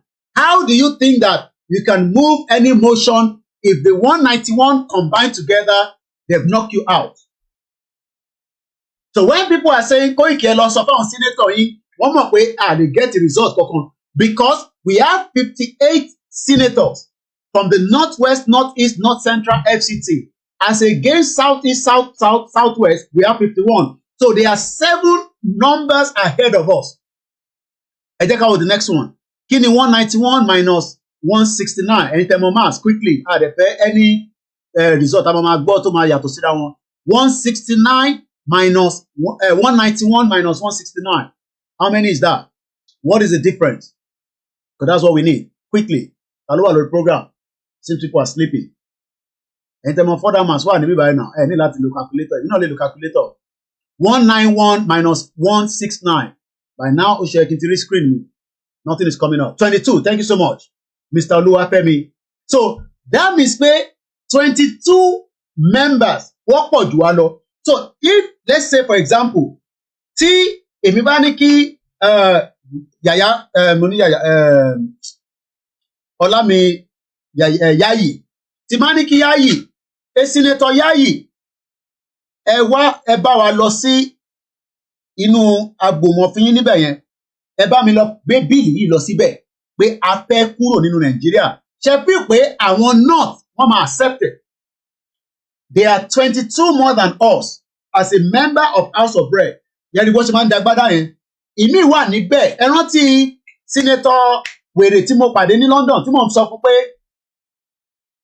healthcare kò ṣe healthcare. Do you think that they will make Eshegon in 22? Do you think that they can make any changes? This is why àwọn ọmọ Igbo yẹn ti rí pé ọgbọ́n ni wọ́n ń dá. They are not going. This is the problem of Nigeria. Now, how do you balance it? It's the same problem làwọn ará Scotland did not face pẹ̀lú England because the devolution of power ó pọ̀ ní bíbá ju Scotland lọ. Ẹ jẹ́ ká gbọ́ Professor Elekosi, and I'm going to open the phone line in a minute now. Provisions in Northern Ireland. Okay. But they have a very different relationship. Okay. So they all have different powers. Westminster has the most power. It is a sovereign parliament. Why must they have the most power? Eshegon and Olori platform. And this is why we are saying that even if we are saying to our representative, it's just because we want to do everything according to the book. Àfẹ́ M1, àfẹ́ gbàsgbòs, àfẹ́ máa para wa, àfẹ́ war, àfẹ́ ogun. But if these politicians even take it to to their floor, they can knock it off quickly. Number one, they have 22 more than us as House of Reps. They have 7 more than us. How are you going to convince the 22? How do you convince them that Epe Kiwawa Nisaidiwa, when they are not part of us, they are not our own people? Okay, we can talk to the people in the Southeast, and say, let's come together and let's take the message. Do you think that even Tinubu can make any changes in terms of Tinubu? The power is right there in Abuja, in that chamber, because they can take out Tinubu himself. The power is there. Those of you on this Twitter space, we're going to end the Twitter space. I want to open the phone line for the next half an hour, which we have now done 2 hours, 35 minutes. I only have 25 minutes left. So I'm live on the Twitter itself. You can go and join me there. It's live and also other platforms as well. Thank you so much for being part of the program, Chinedu, and the rest of you as well. So let's open the phone line for the next 25 minutes. Only 25 minutes because, like I said, we don't normally like our program to go more than 3 hours. So the number is the one on the screen. I will just continue the program. If the phone line rings, I will pick it up. If otherwise, after 3 hours, I'm going to end the presentation. My name is Olami Koiki, and I hope you're all taking notes and enjoying it as well. So how do we convince the other 22 to join us so that we can have the numbers. Sheffield Kwama joining? I don't think so. Maybe you think so. So when we are talking about Nigeria, we are not talking about Bola Tinubu. We are talking about those representing you and me in Abuja.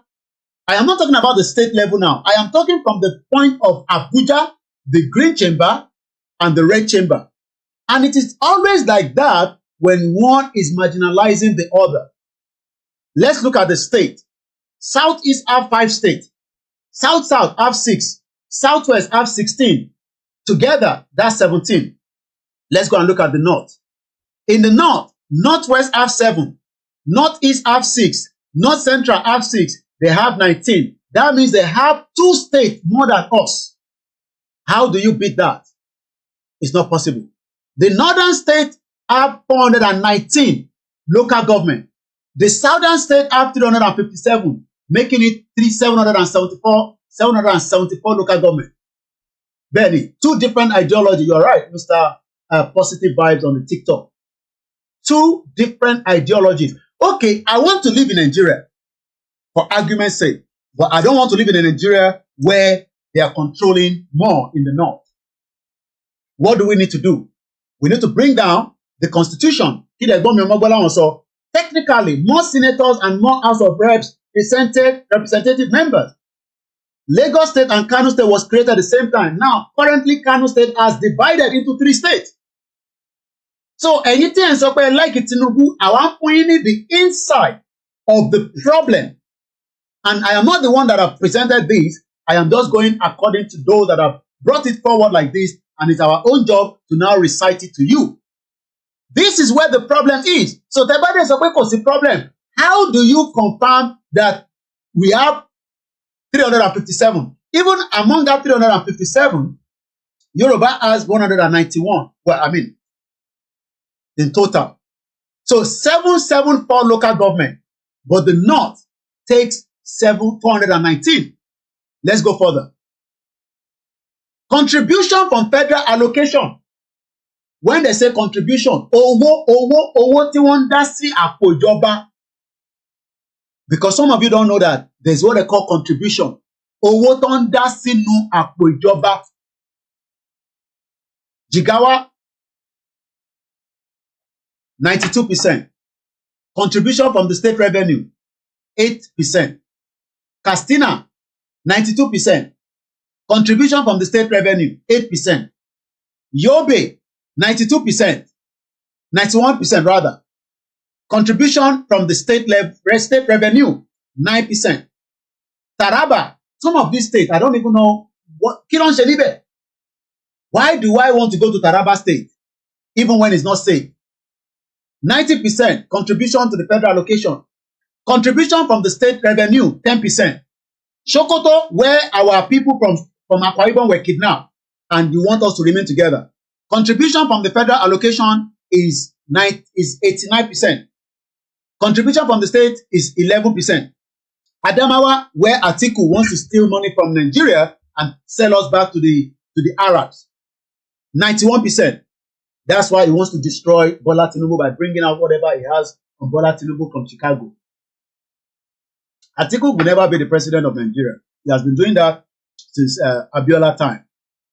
Lagos, 96% contribution from the federal allocation. Okay, I think contribution from, that means pé owó tó ń gbà lọ́wọ́ federal. Àwa dẹ̀ ń dá 64% sínú bẹ̀. And you think that we should continue like this? Do you think that Bola Tinubu can walk around all these figures and numbers and balance it? Oh, probably give us more state. Tó bá fún wa ní more state, àwọn náà tí wọ́n máa sọ pé àwọn fẹ́ more state. They can even divide Kano again to another 3 states. They are not going to allow equal level. They won't. Because the moment we are all equal, Northeast, federal allocation 90%, Northwest 84.1, North Central 76.6, South-South 77, Southeast 81, Southwest 53. And we are the one providing more of the revenue. Now, this is the graphs. Most federal allocation dependent zone.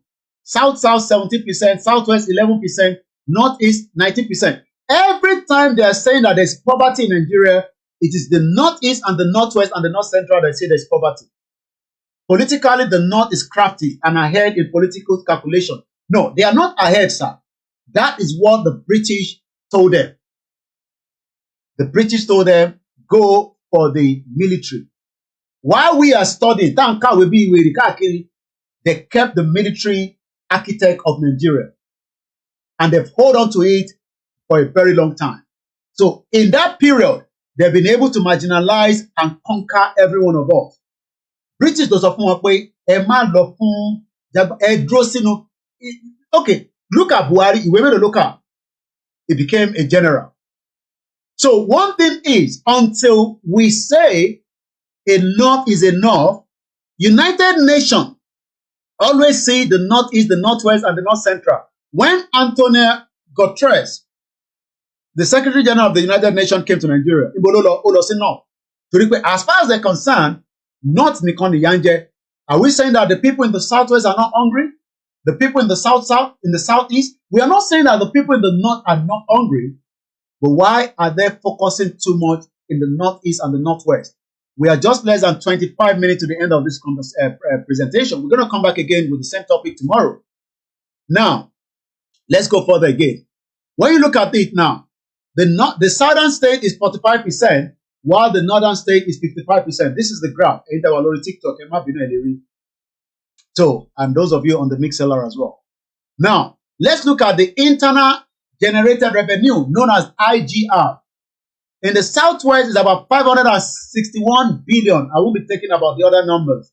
South-South is 263 billion. Northwest is 146 billion. North Central is 181 billion. Southeast is 96 billion. Northeast is 56 billion. This is a statistics report that you can check yourself from the National Bureau of Statistics in 2020. Let's go to the next slide. So when you look at the graph again, the chart, look at the IGR.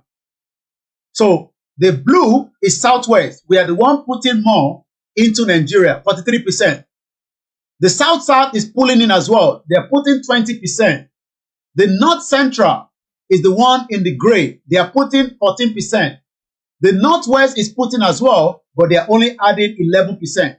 The Southeast is putting as well. They are adding 8%. But Nnamdi Kanu says that if you open the war report, maybe they will be able to add more. I don't know. The Northeast is not even adding any value to Nigeria, only 4%.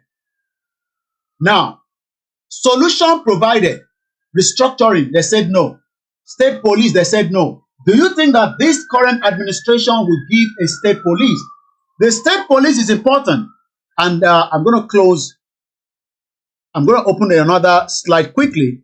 And I'm going to go again to the 1999 Constitution. And this will take me to what that senator that normally, this one. I want a full package. I don't want the half package. Senator Adeyeye. I need the one that he spoke at the full length. Below 1999. Let me just write his name right on that. All right. Let me just put his name there. Adeyeye. Adeyeye. Egbon Otoso, Senator. Yeah, I need the full one. That's the full one. Yeah, let's listen to this. I do not own the copyright. This goes to Sahara Reporter. Do you think that President Bola Tinubu will give us a state police? I don't know. But let's listen to Senator Adeyeye. What is the problem? Go ahead, sir. It's the credo of our republic. It says unity and faith, peace and progress. The truth is, whatever a man sows, the same he will reap. And that goes for a family, that goes for a tribe, that goes for a nation, and that goes for a multinational republic such as Nigeria. When a nation or republic cannot keep faith with justice and with the truth, it will never achieve unity. It will never achieve peace. And it will never achieve progress. Mr. President, sir, one of us quoted from this constitution and went ahead to make prescription for how to move forward. I dare to tell this nation today that this is the problem.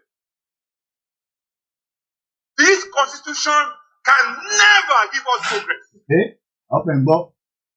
This constitution can never give us peace. For those of you looking for peace. This constitution can never give us unity. For those of you looking for unity. And unfortunately, most of us in this National Assembly, we don't have the spine to face what we need to keep this republic to have peace and progress. What do I mean? This constitution has 68 items. 68 on the exclusive list. This constitution has only 12 on the concurrent list. And those 12 are written so nebulously, so fraudulently, that you know that the intention is to even undermine those concurrent lists. I hope you are listening. That's why those who want unity and peace in Nigeria must first remember that the name of our republic is not just Nigeria. The formal name of this republic is Federal Republic of Nigeria. Unfortunately, we don't run a federalist system. Why? In Nigeria. Why? Otherwise, what is so unique about all those things that are in the exclusive list? We used to have a parliamentary system. And then we wanted unity. We wanted peace. We wanted progress. And we therefore said we are going to go with a presidential system. Honestly, there are many presidential systems in the world that have peace and progress. I can't quarrel with that.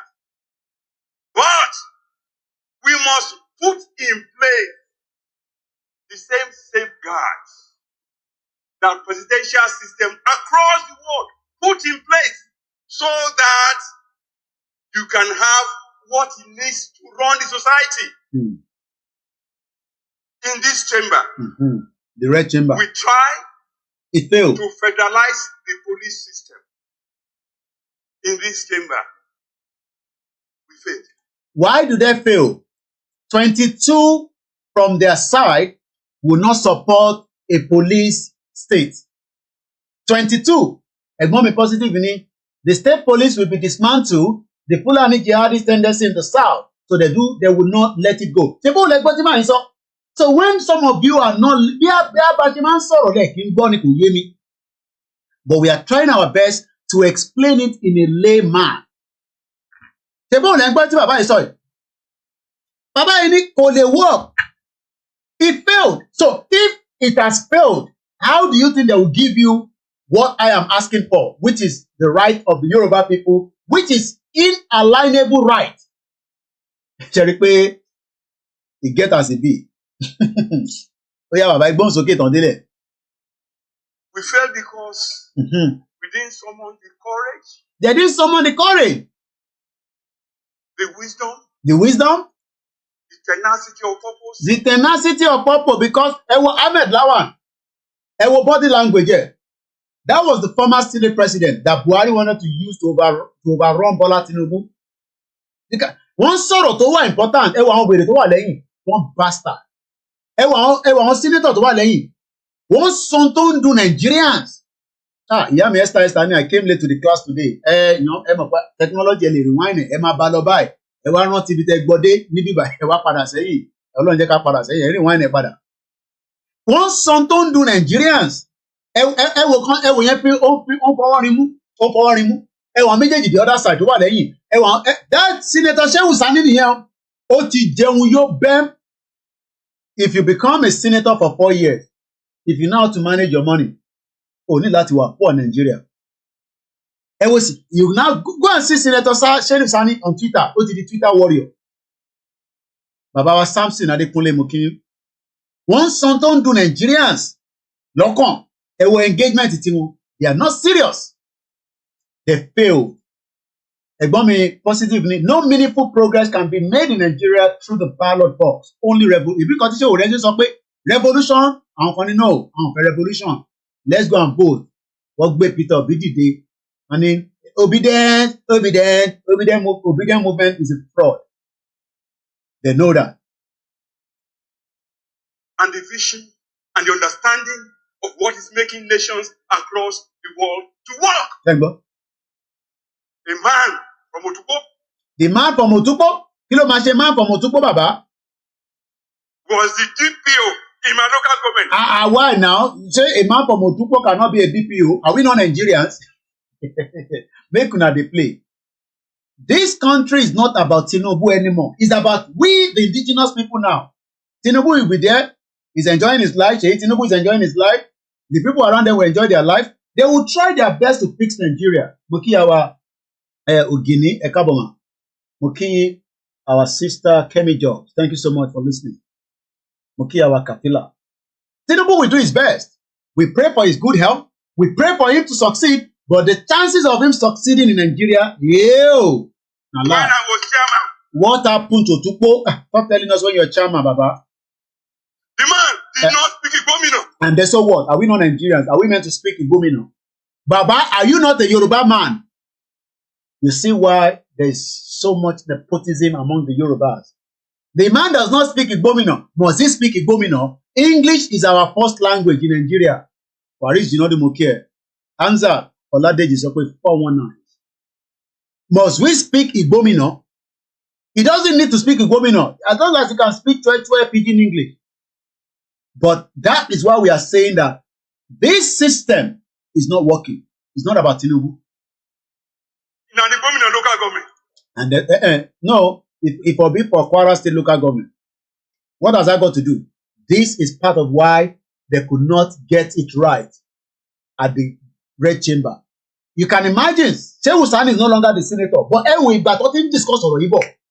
Ahmed Lawan was not yet the Senate president. Akpabio now is in a bulletproof Mercedes Benz. I want air condition. I'm about bagbadabai. That's what they want. They just want to enjoy the life. And me and you were fighting ourselves when we should come together and be strong and then ask questions. We come here. Koiki, now you push Igbo. Now you push Igbo. What is Igbo fighting for? Is it not the same thing that this man is fighting for? If we have a DPO that speaks Yoruba in Igbo, probably here that Koma Jeki security one in Igbo, Amutama Shefu. The man did not speak Yoruba. Only the man does not speak Yoruba. Are we a Yoruba country, Mumu man? Are we a Yoruba country? We are Nigerians, so why must he speak Yoruba? Now, a main part of Yoruba nation. Bishop Adesina sọ pé, but if the northerners are not lunatics, but they already create the state police in the north, the police can even arrest Nigerian police in the northern state. The north have created their own police, and Bishop Adesina said they can even arrest the Nigerian police. They've already created Sharia. Ẹ̀yin save Nigeria. Àwọn náà ti divide the pẹ́. They are operating with Sharia, and Tinubu cannot change anything. Don't have any problem. Sultan of Sokoto is the one they have to go to, not the president. He said the man does not speak Yoruba. Is that not what we are saying, that Yoruba nation now, so that we can speak Yoruba? You don't need anybody from Igbo, you don't need anybody from the north. But you know, our politician says no. We have for 3 hours. How many hours need to do? 5 minutes, loku. Ejem fi to ku sílẹ̀. Ṣé fẹ́ gbọ́ to ku. Ó máa gba time mi. 3 hours mi ti pé. Owó lecture mi ni ẹ kàn máa san fún mi nísìnyí. Èló ni mo worth for 1 hour. Only the man. The man does not speak Igbo. The man does not speak Yoruba. Oya gbọ́n sókè can be pari ẹ̀. The Yoruba local government. Every crime is local. And the solution to every crime is local. Story for the God. The earlier that senators in Nigeria summon the courage to say, they're not going to summon, Baba. We should not continue to deceive ourselves. I know the police is costly. It's costly. We know that. If we are going to allow some states to have police according to their own wishes, what's going to happen? Therefore, we must revisit the revenue formula. More money go to states. States are where the people live. States are where the problems occur. States are where local ingenuity can be brought to solve local problems. Okay. We have only 2 months left. I don't believe it is too late. Tomorrow, let our Constitution Review Committee bring only one item. And let us fast track everything that we must have state police. As continue you say no, you will continue to have your problems. I don't want to stop it. I'm already. I'm sorry for those of you who are in your 50s and 60s. Those of us in our 70s and all the rest. Now you go face the problem. Did you hear that? Did you hear that? Now you go save. Now you go through the problem. You don't want problem? But honestly, I want to Moki Olakunle, thank you so much. Be part of the solution. And all of us should pray for the state to be part of the solution. We have had these problems for far too long. We must have local policing capacity. I hope Tinubu will give you local policing. My name is Olabi Koiki. Let me see. We've done much. Tomorrow we will continue from where we stopped. Tomorrow, God's willing. We have done as much. I can tell you that already. I've covered much of even what I didn't thought I was going to cover. So I can't continue. We don't like going more than 3 hours because I want many people to have opportunity to sit down, give a time with movie and watch it and enjoy it. Put the comment there. Remember to follow us on our other platforms as well. We've told you that. Many of you are not doing it. We hope that you will understand and do it for us. Thank you so much. Money Latin or rest better. And I have another things to do as well. My team need enough rest after the night bus. Hello, move it emotionally. Intro laliano. Very, very quiet. Why are you recording? Why are you recording? Give me that phone. Give me that phone. Give me that phone. Messed up country. Moki, enjoy the rest of the evening. As long as there's no emergency. Let's follow us on our Twitter, and it's very, very important. Moki Egbomilarondo for joining. I didn't know you were behind the scene. I know so many of you share FPT color. They drive truck.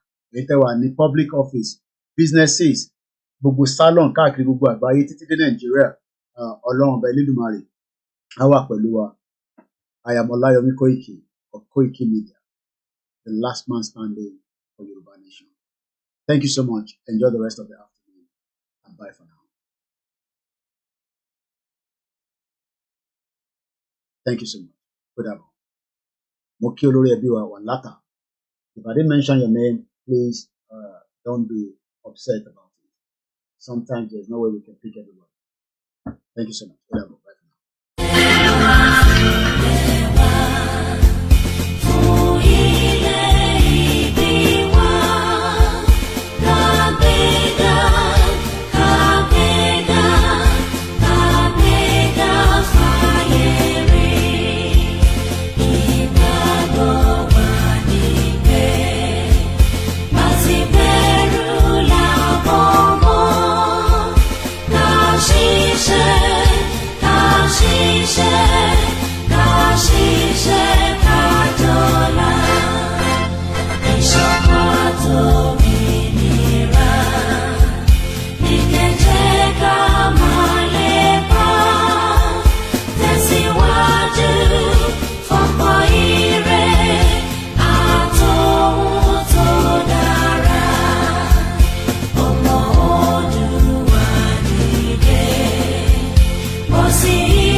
wọ́n ní pé ènìyàn ṣe bí ọlọ́run ọba wọ́n ní kò lè pọ́sibù àmọ́ wẹ́rẹ́wẹ́rẹ́ bàbá bá mi ṣe wọ́n ní bí ó sì àwọn wípé kò lè pọ́sibù ọ̀rọ̀ ṣe wẹ́rẹ́wẹ́rẹ́ o bàbá bá mi ṣe wọ́n ní kò sáyé ló ó ayé ọ̀bọ̀ bọ̀bọ̀ lẹ́ẹ̀dọ́ wọ́n ní pé ènìyàn ṣe bí ọlọ́run ọba wọ́n ní kò lè pọ́sibù àmọ́ wẹ́rẹ́wẹ́rẹ́ bàbá bá mi ṣe wọ́n ní bí ó sì àwọn wípé kò lè bọ́ sí ọ̀rọ̀ ṣe wẹ́rẹ́wẹ́rẹ́ o bàbá bá mi ṣe wọ́n ní kò sáyé lọ ó ayé ọ̀bọ̀ bọ̀bọ̀ lẹ́ẹ̀dọ́ wọ́n ní pé ènìyàn ṣe bí ọlọ́run ọba wọ́n ní kò lè pọ́sibù àmọ́ wẹ́rẹ́wẹ́rẹ́ bàbá bá mi ṣe wọ́n ní bí ó sì àwọn wípé kò lè bọ́ sí.